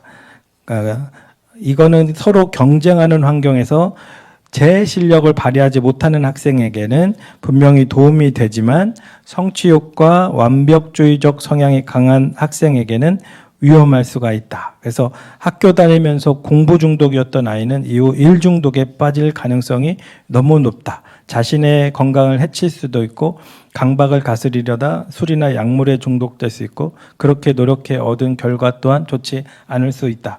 이런 부분들이 있습니다. 우리도 이제 성장 마인드셋으로 아이들의 재능을 막 이끌어내려고 하는 부분이 있는데, 이제 이런 부분들이 이제 물질주의와 이제 연관이 되면은 두 번째로 이제 물질주의에는 그 대가가 있다라는 거죠. 가장 좋은 것을 쫓으며 살다 보면 알지 못하는 사이에 물질주의로 규정된 삶을 살게 된다는 거예요. 높은 지위와 고액 연봉처럼 물질주의적 목표를 추구하면 우리의 시간과 에너지도 자연스레 그쪽으로 따라가게 된다. 물질을 추구하면 사회적 관계에 쏟던 시간은 사라지고 홀로 고립되게 된다. 또 외롭다고 느끼면 또한 물질주의적 목표를 추구하게 된다. 물질을 소유하거나 지위를 획득하면 사람들을 내 주위로 끌어올 수 있겠지, 이렇게 생각을 하는데 이게 악순환이 되는 거예요. 내가 이제 좋은 위치에 돈을 많이 벌면 또 사람들이 나한테 관심을 갖겠지.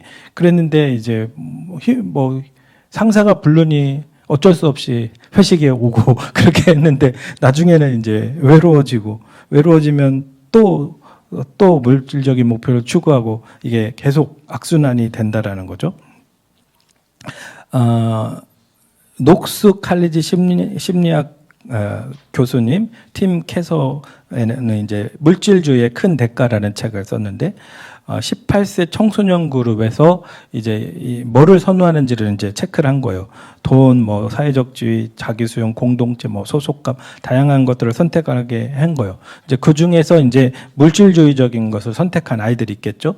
12년 후에 다시 조사를 했어요. 12년 후에.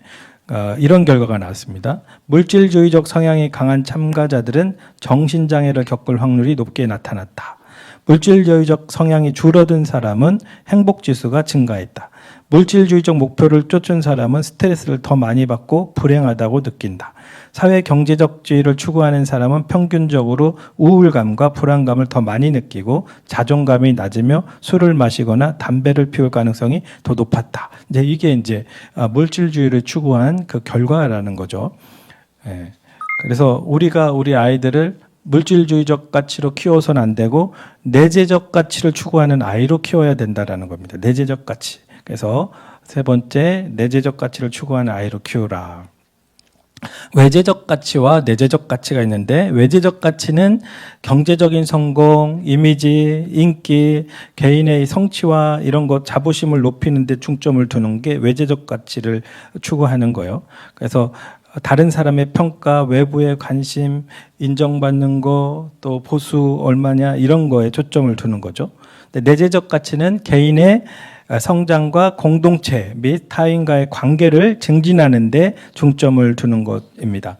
그래서 외재적 가치를 추구하는 것과 내재적 가치를 추구하는 것은 시소와 같다라는 거예요. 한쪽을 집중하면 다른 한쪽은 소홀해진다라는 거죠. 네. 그래서 이 아이가 부모님들이 좋은 물건을 소유하고 많은 돈을 벌고 유명한 학교에 들어가는 게 중요하다는 기준을 세우면 아이들도 부모와 똑같은 기준을 가치를 받아들인다고요. 근데 아이가 내재적 가치에 더 집중하는 사람으로 자라길 바란다면 부모도 그런 모습을 보여줘요. 정기적으로 아이를 자신의 가치, 내재적 가치를 경험할 수 있는 곳으로 데려가야 돼요. 시간을 써야 된다는 거죠. 그래서 발전과 물질을 중시하는 세계에서 잠깐이라도 벗어나는 시간을 마련해 줘야 된다. 전자기기를 끄고 마음을 리셋할 수 있도록 가족 간의 저녁 식사 자리나 친구의 생일 파티에서 사람들과 교류하게 해줘야 된다. 자연으로 떠나 인간이 작은 존재라는 걸 깨닫게 해줄 수도 있어야 된다. 우리가 하는 게 저기 해답인, 여기 이 중상류층 가정 청소년들을 하는 해답이 홈스쿨 가정들이 이미 하고 있는 부분들이다라는 거를 아시고 더 우리가 정말 내가 잘하고 있구나 아시면 좋을 것 같습니다. 그래서 우리는 그릇된 믿음을 거부해야 된다. 열심히 노력하고 공부하는 문화에 바닥에 깔린 생각이 뭐냐? 좋은 대학에 들어가야 잘 산다. 이런 믿음이라는 거죠. 네. 이거 그릇된 믿음인데, 고등학교는 이제 목적을 이루는 수단이다. 명문대에 들어가는 것은 경제적 성공, 사회적 지위와 행복을 얻는 비결. 이것을 주입받고 살아왔다라는 거죠. 그리고 지금도 주입받고 살고 있다라는 거죠. 근데 우리가 대부분 어른들은 그것이 사실이 아니라는 걸 안다라는 거죠. 그러니까 인류대학에 갔지만 바라던 대로 살지 못하는 사람이 많고, 또 인류대학 아니지만 잘 사는 사람도 많고, 2014년에 퍼듀 대학교에서 연구를 했는데 3만 명을 대상으로 연구를 했는데 참여자들이 졸업한 대학의 명성은 현재의 행복과 직업 만족도에 거의 영향을 미치지 않았다. 제 얘기가 아니라 이렇게 연구 결과가 나왔다고 그래요. 학교에 다니는 동안 교내에서 이뤄진 인간관계라든지 학교 생활 참여도 이런 것은 인생의 성공에 영향을 미쳤는데 명문 대학교 자체는 아무 영향이 없었다라는 거죠. 그래서 성공한 삶에 긍정적 영향을 준 6가지 주요 학교 생활 이렇게 뽑아봤는데 이렇게 생활한 사람들이 이제 행복한 인생을 살았다는 거예요. 그러니까 재미있게 공부하는 분위기를 만들어준 교수의 수업을 들은 적이 있다. 코업을 재미있게 하시기 바랍니다. 네. 할렐루야. 네. 개인적으로 내게 관심을 보여준 교수를 만난 적이 있다. 저도 우리 아이들 개인적으로 잘 관심을 갖도록 해야 될 것 같고, 목표를 설정하고 이루도록 조언해준 멘토가 있다. 또 학기 중에 의미 있는 프로젝트를 진행한 경험이 있다. 인턴십 프로그램에 참여했다. 동아리 활동에 적극적으로 참여했다. 이런 것들이 성공한 삶에 긍정적 영향을 준 그런 학교 생활인데, 이제 우리는 이 학교 생활을 우리 GHS의 공동체 생활 이렇게 생각해 보면 되겠습니다. 어떤 대학을 나왔는가 보다 그 대학이 얼마나 나와 잘 맞았는가, 이게 중요하다. 그래서 학교 공동체에서 자신이 의미 있고 중요한 사람이라는 느낌을 받는 것이 중요하다라는 것이죠. 나라는 사람에게 관심을 갖고 걱정해주는 사람과 내가 의지할 사람이 있었다라는 것, 그런 게 중요하다는 겁니다. 그래서 이러한 자녀 교육을 할 때 부모가 먼저 내가 내재적 가치를 추구해야 된다라는 거예요. 내가 먼저. 그래서 우리를 돌아보면 나에게 가족이 가장 소중하다면 평소 스케줄에 이 생각이 반영되고 있는가? 내가 그런 반영되고 있는가? 우리를 좀 돌아보면 좋겠어요. 아이가 쉴 틈도 없을 만큼 지나치게 활동을 시키고 있지는 않은가? 남을 배려할 줄 아는 사람으로 키우고 싶다면 어떤 기회를 마련해주고 있는가? 아이에게 가치에 관하여 터놓고 말할 수 있으면 좋겠는데 그런 시간을 갖고 있는가? 한 번이 아니라 일상에서 이런 대화가 계속 이루어져야 된다고 합니다. 그러면서 아이들 뭐 SAT에서 더 높은 성적을 얻는다는 게 어떤 의미일까 하면서 아이들이 이제 물질주의적, 성공주의적 그런 사고를 바꿔주고 좋은 의미를 찾게 해주고 이런 대화를 나눠야 된다는 거죠. 유명 대학에 들어가면 만족스러운 삶을 살 수 있을까 이런 대화도 나누고 그 대학이 우리를 행복하게 하는 게 아니야 이런 것들도 대화를 나눠야죠. 집에서 내재적 가치를 형성하고 지지할수록 물질주의 가치가 이제 작아지게 된다는 거죠. 부모가 이제 그래서 노력을 해줘야 된다는 겁니다. 가족 스케줄, 휴가 계획, 취미 활동, 쇼핑하는 물건의 종류.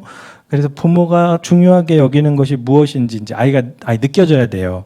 내가 선택하는 게 좀 아이들이 물질주의적 가치를 아이가 느끼면 안 되죠. 가족 모임이 중요하다고 말하면서 스펙을 위한 활동에 더 힘쓰고 있지는 않는가. 봉사활동을 하고 다른 사람 돕는 것이 중요하다고 말하는데 아이가 봉사할 시간을 주지 않고 있을 수도 있는 거죠. 부모가 먼저 자신의 내재적 가치를 분명히 해야만 아이가 균형감을 유지하도록 도와줄 수가 있다라는 거죠. 그래서 7번 보면 최선을 다했니 보다 이제 좋은 말을 저자가 이렇게 생각을 했는데요.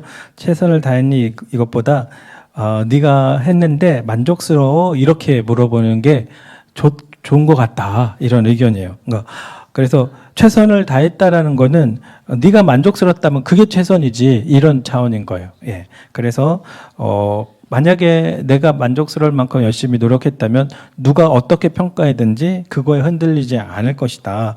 이런 거죠. 그래서 건강한 자부심, 또 오만한 자부심 이런 표현이 있는데 스스로 한 일에 대해 자랑스럽게 여기고 이렇게 자부심을 갖는 것 좋다. 오만한 자부심은 다른 사람의 평가로 내 감정이 결정될 때 이제 생기는 거죠. 그러니까 사람들이 막, 너 대단한데, 잘하는데, 막 뿌듯뿌듯하고, 이런 오만한 자부심, 이런 거를 갖도록 하지 않게 해줘야 된다.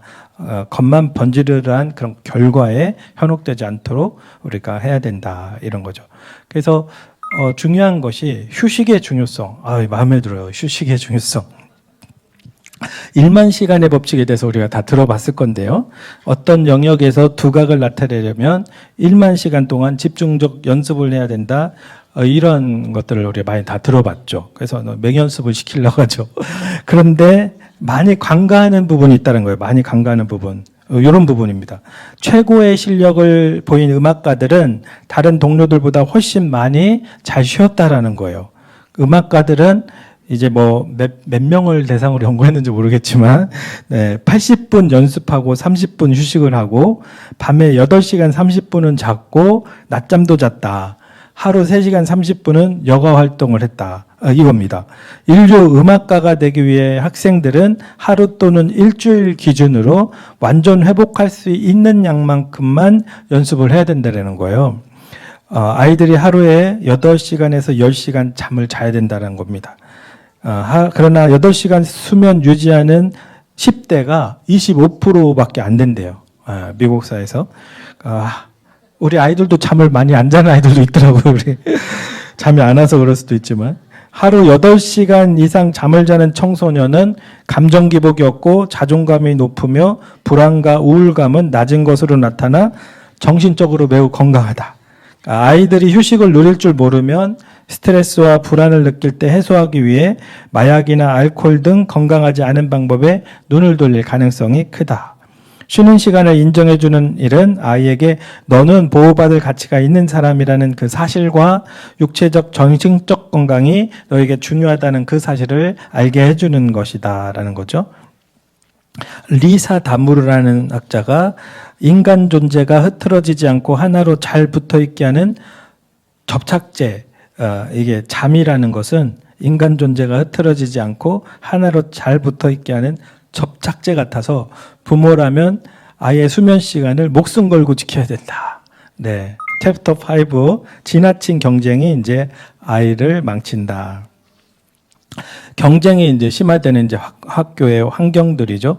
그러니까 아이들이 이제 학교에서 굉장히 경쟁 사회 속에서 갖는 그 느낌들, 이제 엄마들이 좋은 학교로 보내고 좋은 대학 보내려고 비싼 수업료 보내면서 보내죠. 그런데 거기에서 다 똑똑한 애들만 있는 거예요, 그 학교에는. 그래가지고 12학년의 네이트라는 고등학생이 A를 3번 못 맞았는데 나머지는 다 A라는 얘기죠.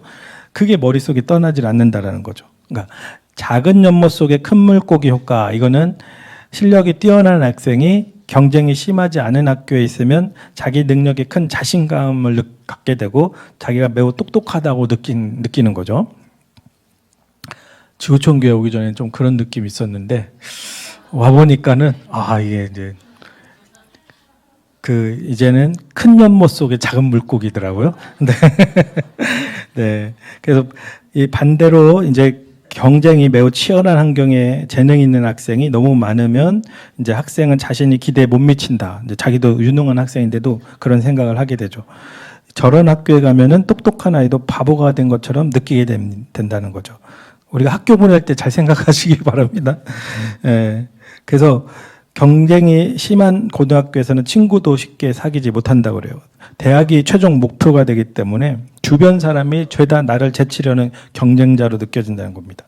필기 노트도 친구에게 가까운 친구도 보여주지 않는다. 경기에서 이제 먼저 여기는 운동팀도 그 대학 입시에 중요하니까 팀보다 내 개인 기록이 더 중요하다. 냉혹한 현실은 인간관계를 무너뜨리고 사람들의 정신건강을 위기에 빠뜨리게 되는 거죠. 그래서 친구가 중요하다. 그냥 이건 우리가 뭐 다 모르는 거 없어요. 진짜 이 강의 내용이. 친구가 중요하다. 메터링 감각을 위해 가족 간의 유대감이 가장 중요하지만 이제 학교에서 느끼는 또 GHS에서 이 소속감도 중요하다. 그래서 이런 소속감이 있을 때 친구들이 있을 때 약물남용, 이른 성경험, 음주운전으로 인한 사고 위험에서 아이를 보호해 주었다는 거죠. 부모와 마찬가지로 또래 친구도 청소년의 정신건강과 행복을 보호해주는 요인이 됩니다. 중요한 존재로 받아들여지고 싶은 그 욕구를 또래 친구가 채워주는 경우가 계속 자라면서 많이 생긴다는 거죠. 청소년기 아이가 내게 중요한 사람, 나 역시 중요하게 받아들여진다고 그렇게 알 때 안정과 행복을 느끼게 됩니다. 외로운 환경에 놓이면 우울, 불안, 약물 남용에 빠질 위험이 커집니다. 365명의 설문조사 결과 행복감과 학업을 위해 필요한 것, 친구들의 인정이 필요하고 한 명 이상의 좋은 친구가 있어야 된다. 이런 거에 체크를 많이 했대요. 소속감을 느끼는 학생은 불안해하지 않기 때문에 공부에도 집중할 수가 있고 성적도 향상될 수가 있고 친구에게 중요한 존재라고 느끼는 것과 행복은 직접적으로 연결이 됩니다. 10대 좋은 친구 관계를 맺지 못한 사람은 20대 중반 불안을 느끼는 수준이 더 높다. 이게 이제 다 데이터에 대해서 이제 연구 결과로 나오는 것들이니까요. 이렇게 참고하면 좋을 것 같습니다. 그래서 우리 아이들을 도움을 받을 줄 아는 아이로 키워가야 된다. 그러니까 도와달라고 말하고 다른 사람의 조언에 의지하고 자신이 도움받을 가치가 있는 사람이라고 느끼는 것도 중요하다는 거예요. 그래서 아이들은 도움이 필요하다고 인정하는 것을 스스로가 무능하다는 뜻으로 생각하고는 하는데 그래서 아이들이 도움을 요청하지 않고 스스로 망가지기 전까지 혼자 힘들어하는 이유가 그거라는 거예요.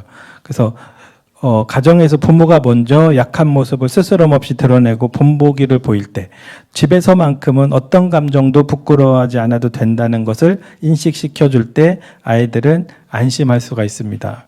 엄마 못하겠어요. 이런 말도 이렇게 하고 있다. 그러면 저기 잘 크고 있는 거예요. 그 말을 못하면 잘못 크고 있는 거죠. 도움을 청하는 일에도 많은 용기가 필요하다. 돕는 것이 의무인 것처럼 힘들 때 도움 요청하는 것도 의무다라는 것을 알려줘야 되고요. 그래서 네 번째, 건강한 경쟁을 할 수 있도록 해야 된다. 경쟁은 다 있죠. 본질적으로 경쟁은 나쁜 것이 아니라는 것을 알려주고 여기서 이제 두 가지 개념이 나오는데요. 유순한 시기심과 악의적 시기심. 유순한 시기심. 우리는 뭐 남들이 잘하고 내가 부족하면 질투가 생기죠. 다 목사도 생기고 다 생기잖아요.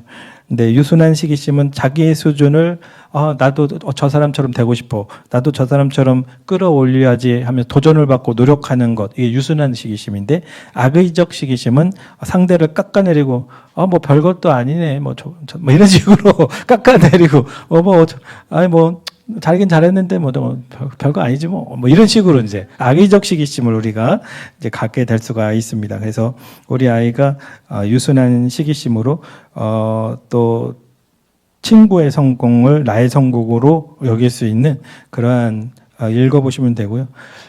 이제 시간이 또 다가와서 또 빨리빨리 넘어가고 또 중요하게 다룰 얘기가 끝에까지 한두 개씩 있어가지고 챕터 6으로 넘어가서 영향력 있는 아이로 키우는 방법이 있는데요. 이제 애덤 이야기로 시작하는데 애덤이 뭐 난독증도 있고 여러 가지 어려운 상황 속에 이 아이가 저기 수색구조대 같은 봉사활동 뭐 이런 것들을 하면서 이 아이가 또 멋진 아이로 성장하는 그 과정들이 챕터 6에 쭉 나옵니다. 그래서 나중에 혹시 보시게 되면 읽어보시고요. 그래서 이 봉사라는 것 이게 되게 중요하게 여기고 있어요. 이제 이 책에서. 그러니까 이 두 번째 봉사에 대한 시각 이렇게 되어 있는데, 이게 요즘 젊은 사람들은 공동체를 돌보는 일처럼 사회적 가치를 중시하는 일보다 돈, 명성, 이미지 추구하는 일, 자기 가치를 높이는 일에 관심을 둔다라는 거죠. 공감 능력이 30년 사이에 많이 감소했다고 합니다. 그러니까 몇십 년 전보다 40%가 낮은 수치로 공감 능력이 이제 낮아졌다고 그래요. 뭐 살아남기에 자기의 목표만 집중한다라는 거죠. 자기 자신을 제일 먼저 생각하는 게 마치 임무라도 되는 듯한 분위기를 조장해요. 이렇게 표현하죠. 부모들은 그걸 당연하게 받아들여요. 봉사활동을 합니까? 지금은 좀 이기적일 필요가 있어요. 나중에 하면 되죠. 뭐 이러는 거죠. 일단 대학에 들어간 뒤에 봉사해도 늦지 않아요. 아이들도 뭐 봉사를 했어요. 그러면 이렇게 표현한다는 거예요. 이력서에 한 줄 채워 넣으려고 한 일이에요. 이렇게 냉소적으로 만든다는 겁니다. 어떤 이가 이렇게 얘기해요. 운동이나 공부를 포기하고 그 시간에 진짜 제대로 된 봉사활동을 하는 아이가 과연 몇 명이나 될까요? 이 봉사활동이 다 대학 가는데 중요하잖아요. 사실 미국 사회에서도. 근데 이제 슬랙티비즘이라는 말이 있더라고요. 슬랙티비즘. 자신이 타인을 배려하고 공감하는 사람이라는 걸 보여주려고 대의를 내세워 소셜미디어에 그럴듯한 글이나 영상을 올리지만 실질적인 노력은 거의 하지 않는 것. 이게 슬랙티비즘이래요. 이런 식으로 봉사를 하고 있다는 거죠. 우리 아이들이. 미국 사회에서. 그래서 이게 이제 3번, 4번을 보면 아이 성공한 삶을 살지 못하게 하는 방법이고 아이 망치는 지름길을 이거죠. 그래서 아이 성공한 삶을 살지 못하게 하려면 이렇게 하라. 몇 시간씩 숙제를 하고 첼로 수업을 받고 학교에 가기 전 일찍 수영을 하게 한다. 봉사활동을 신청한다. 계획된, 그러니까 무조건 이게 다 나쁘다는 얘기 아니라 그냥 딱 해놓고 그냥 아무 생각 없이 그냥 무조건 정해놓은 대로 계획된 길을 무조건 따라가게 만드는 그게 이제 성공한 삶을 살지 못한다는 거죠. 의미를 스스로 찾기 어려워지게 만드는 거예요. 아이의 성장, 성취, 행복에 극단적으로 이제 초점을 맞추면 역설적으로 아이들의 발달을 방해하게 된다라는 거죠. 그러니까 아이 망치는 길, 이렇게 하면 아이가 망친다. 아이들을 너무 자신에게만 열중하도록 내버려 두는 것.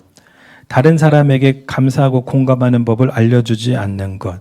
공동체를 위해 할 수 있는 일을 가르쳐 주거나 책임감을 강조하지 않는 것.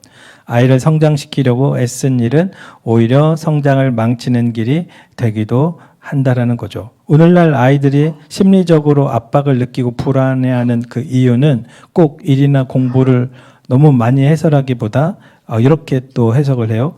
자신들이 무엇을 위해 그토록 애쓰는지 모르기 때문이다. 그러니까 자기가 하는 일이 왜 하는지를 알고 할 수 있도록 우리가 잘 가르쳐야 되겠죠.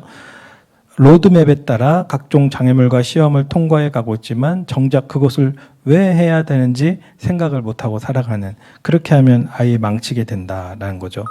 요즘 아이에게 필요한 어른이 어떤 어른이냐. 5번이죠.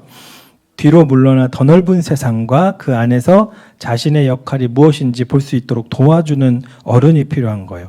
이력서에 한 줄 넣을 동아리 회장직을 독려하라 이런 뜻이 아니고 반 친구들과 지역 공동체를 위해 더 의미 있게 기여할 방법이 무엇일까 이렇게 도와주는 어른,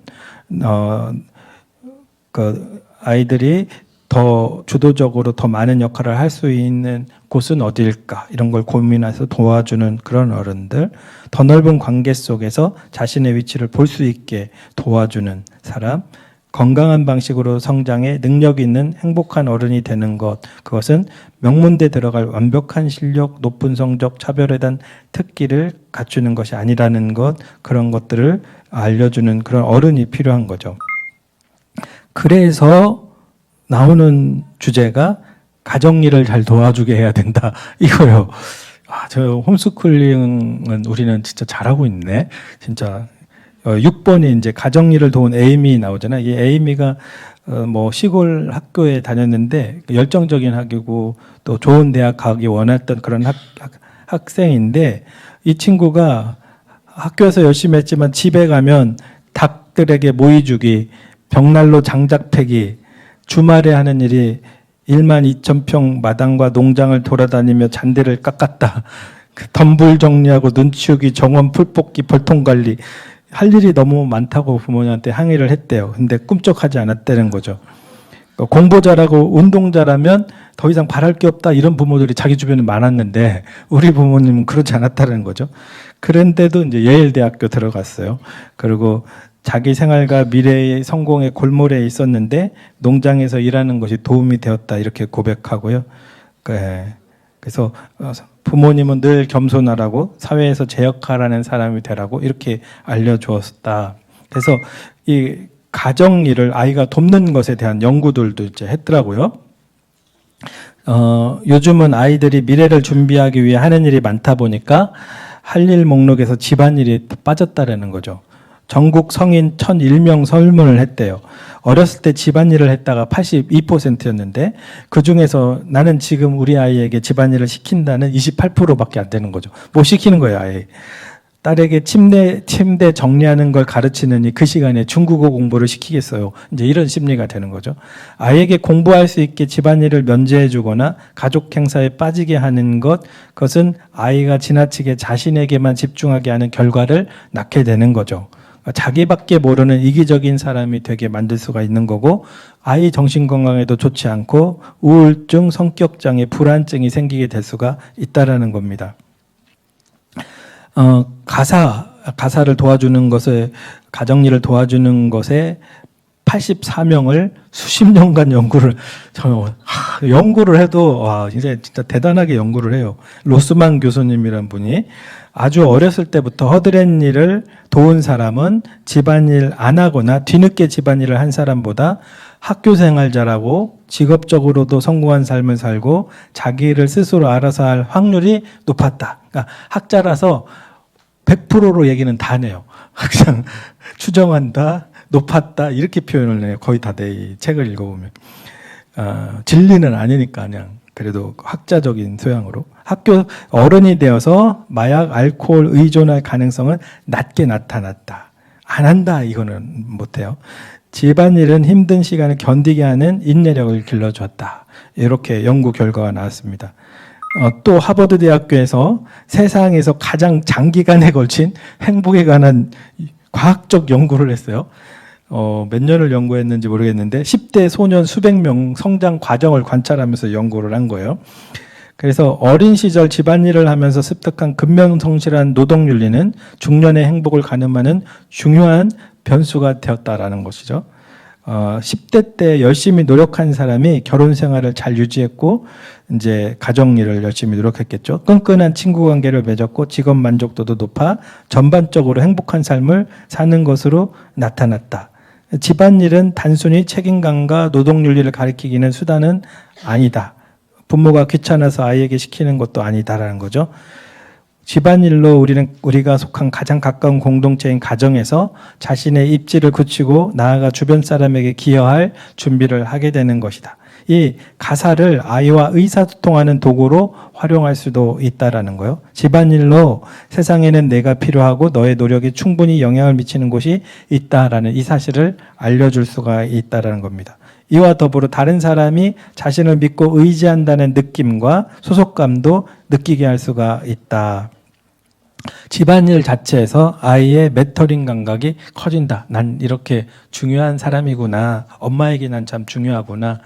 동생들에게도 난 중요하구나. 막 이런 느낌이 생기는 거죠.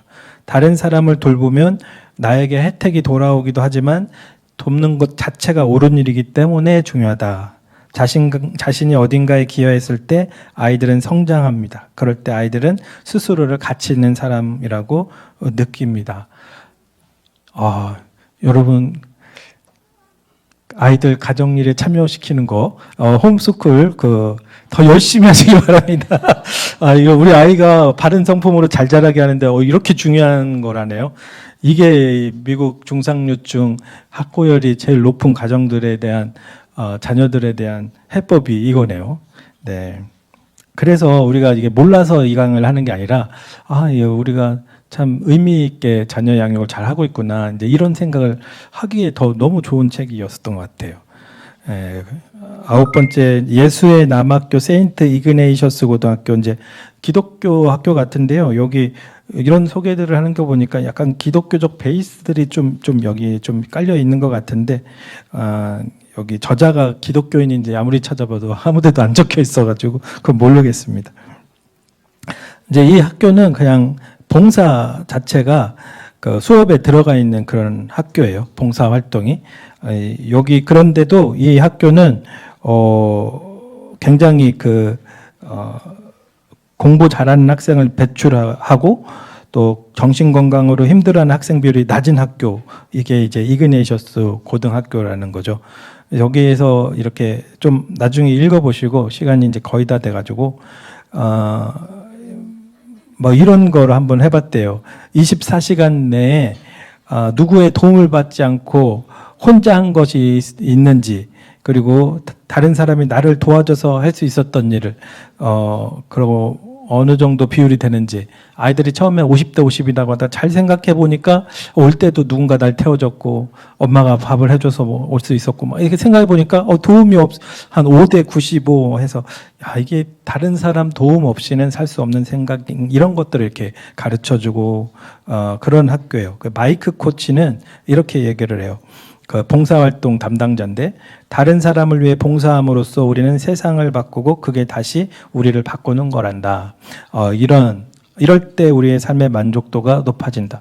그래서 누군가를 도와주는 진심의 마음으로 돕는 것, 저도 사실은 이렇게 사역을 하면서 너무 큰 기쁨을 느끼거든요. 그러니까 하나님의 기쁨을 저한테 주시는 건데, 뭐냐면 하나님께 사랑하시는 이들을 내가 도울 때에 모르겠어요. 저의 기쁨이지만 하나님의 기쁨이 막 있는 그런 충만한 기쁨을 하나님이 주시는 것들. 하나님은 사랑이시잖아요. 이타적이시고 그래서 누군가에게, 우리가 사랑은 누군가 있기에 필요한 거죠. 그래서 이 봉사, 이거에 대한 사랑을 실천하는 것, 이웃을 사랑하는 것의 중요성, 이것들을 한번 우리가 또 생각해보고 그렇게 우리의 자녀를 키워가면 좋겠다. 근데 이제 마칠 시간이 다 돼가는데, 부모의 멘토링 챕터 7에서 부모의 멘토링이 먼저다라는 거예요. 그래서 부모님, 나는 나를 어떻게 대하고 있는가, 아이들 위해서 다 헌신만 하고 있진 않는가, 아이들은 다 헌신만 하지 말라는 거예요. 이제 상황이 헌신 안 할 수 없는데 어떻게 헌신을 안 하나, 뭐 이런 느낌이죠. 우리 생각이죠. 나중에 PPT 내용 한번 좀 읽어보시고 책을 직접 읽어보셔도 좋고, 2번 보면은 나는 나 자신이 무조건적으로 가치 있는 사람인 것처럼 행동하고 있는가. 부모님이 먼저 나 자신에게 나는 친절한가, 내 관심사가 다른 사람의 관심사만큼 중요하다는 것을 알고 행동하고 있나. 이 질문은 아이들이 보고 배우기 때문에 중요하고 부모 자신을 위해서도 필요하다. 부모 역시 너무나 중요한 존재이기 때문이다. 이렇게 하고 있어요. 3번에 집중 양육이라는 이것도 이제 교육 용어인데요. 집중 양육이란 뭐냐면 아이를 가정의 최우선에 놓는 양육 스타일, 이거를 말하는 겁니다. 그래서 요즘 그러니까 아이를 위해서 모든 것을 희생하는 거죠. 엄마가 막 직장 그만두고 막 이사 가고 그리고 아이 피부에는 어떤 선크림이 좋을까? 이 어린이집이 교육 철학이 좋은지, 아이들 막 위해서 뭐 아이들을 위해서 어떤 음식을 해야 될지 연구하고 막 이런 거 아이를 하여간 최우선에 놓는 양육 스타일. 그렇게 하면은 부모는 자신의 욕구를 뒤로 미루게 되고 엄청 집중 양육을 하면서 엄청 희생을 치르게 되는 건데, 4번 보시면요. 집중 양육의 효과는 없다. 할렐루야, 믿으시기 바랍니다. 네, 이게 이제 연구 결과예요. 연구 결과. 이게 쭉 보면은 4번에 보면은 상대적으로 여유가 있는 많은 엄마들이 아이를 더 잘 키우기 위해 커리어, 사회생활, 자신의 바람이나 욕구를 미루고 살았는데 그런 희생이 아이에게 미치는 영향은 너무도 미미해서 무시해도 될 정도이다. 꼭 기억하시기 바랍니다. 여기 멀리사 밀키라는 학자가 이렇게 얘기했는데요. 어머니가 스트레스를 받고 번아웃 상태가 됐는데 그게 아이에게 좋은 영향을 미칠 리가 없잖아요. 예.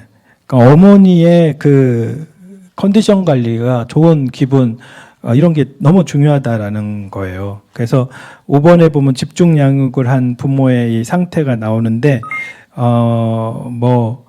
자꾸간 지치고, 막 하여간 지쳐 있어요. 지쳐 있고, 걱정, 불안, 피로에 시달리고, 일관적이지 못하고, 그리고 이렇게 집중 양육한 자녀들은 어떤가? 6번에 보면은, 이제, 부모의 스트레스와 참을성 없는 모습으로 우리 아이들은 내가 중요하지 않은 사람처럼 느낄 수가 있게 된다. 스스로를 가치 있는 사람이 아니라고 여기고 부정적 시각으로 자신을 보게 될 수가 있다. 그러니까 모든 걸 다 해주고 항상 옆에 있잖아요. 같이 있는데 자신이 중요한 사람이 아니라고 느끼게 되는 것, 이거를 또 용어가 근접분리라는 거예요. 근접분리. 그래서 우리가 집중 양육을 하면서 실질적으로는 아이를 심리적으로는 멀리 떨어뜨려 놓을 수가 있다라는 거예요. 그러니까 우리가 스트레스와 참을성 없는 모습, 이런 것들을 우리 아이들에게 이제 비치게 될 때, 아이들은 그럼 엄마는 이거 막 지쳐서 그런 건데, 아이들은 그걸 모르고 내가 잘못돼서 그런가 보다, 이런 식으로 반응을 하게 되는 거죠. 그래서 엄마와 늘 같이 있지만 근접 분리시키지 않는, 우리들은 항상 같이 있잖아요. 우리 자녀와. 그래서 집중 양육을 어떻게 보면 우리도 하고 있을 수가 있는데, 요때에 제일 중요한 게 뭐냐면은, 다른 건 다 읽어보시고, 아이들에게 가장 중요한 게 이거래요. 심리적으로 건강한 어른이 옆에 있는 거. 우울, 불안, 심한 스트레스로 힘들어하지 않는 부모, 그런 선생님, 그런 운동 코치, 그런 멘토, 그런 사람들이 옆에 있어주는 것, 이게 이제 가장 중요하다는 거죠. 그래서 이게 제가 여기 어디에 그렇게 써놨는지 여기 모르겠는데, 엄마들도 친구 좀 만나고, 나 격려해주는 친구, 나 만나면 스트레스 되는 친구 말고요. 뭔가 격려해주고, 널 소중히 여겨주고, 이런 친구, 이게 모든 일이 바빠지면 그걸 제일 뒤로 미룬다는 거예요. 근데 자기 자신을 위해서 못하겠으면 아이를 위해서라도 그렇게 하라. 이게 이제 이 책의 조언이에요. 그러니까는 여러분들, 우리 엄마들이 그런 컨디션 관리를 잘 해나가셔서 엄마가 좋아야, 엄마가 기분이 좋고 엄마가 즐거워야 우리 아이의 홈스쿨링이 즐겁다. 이게 이제 제일 중요하지 않을까. 그래서 우리 아이들도 내가 중요한 존재라는 그 느낌을 더더욱 가지고 살아갈 수 있지 않을까, 이런 생각을 하게 됩니다. 그래서 부모가 먼저 스스로 잘 돌봐야 된다. 여기 9번 쪽에다가 해놨네요. 좋은 부모가 되기에 스스로 돌봐야 된다. 자신을 위해 그렇게 못하겠다면 아이를 위해서 해야 된다. 이런 부분들 기억을 하시고, 나머지 이제 4번은 이제 그냥 이렇게 이런 멘토링을 좀 생활화하라는 거고요. 이렇게 아이를 소중히 여기는 사람들을 확장시켜라. 주변에 엄마들 모임에서 더 우리 아이들을 중요한 존재로 여겨주는 그런 모임들을 확장시키고, 또 아이들이 소중함을 계속해서 알게 하고, 우리 홈스쿨링 공동체 안에서도 우리 아이들이 그렇게 하나님 앞에서 얼마나 소중해요. 하나님은 그렇게 소중히 여기는데 근데 그게 사실 아이들은 부모님이 나를 대하는 것이 하나님이 날 대하는 것처럼 이렇게 공통으로 느낄 때가 많거든요. 그래서 엄마가 성적으로 또 열심히 안 했다고 미워하고 그러면 하나님도 나를 미워하나 보다 정죄감 속에 아이가 빠져들 수가 있거든요. 그거랑 상관없이 하나님이 사랑하듯 우리도 우리 자녀를 사랑하고 그렇게 사랑받고 또 소중한 아이들로 자라게 할 수 있는 우리 GHS의 홈스쿨 가정들이 다 되기를 축복합니다. 수고 많으셨습니다.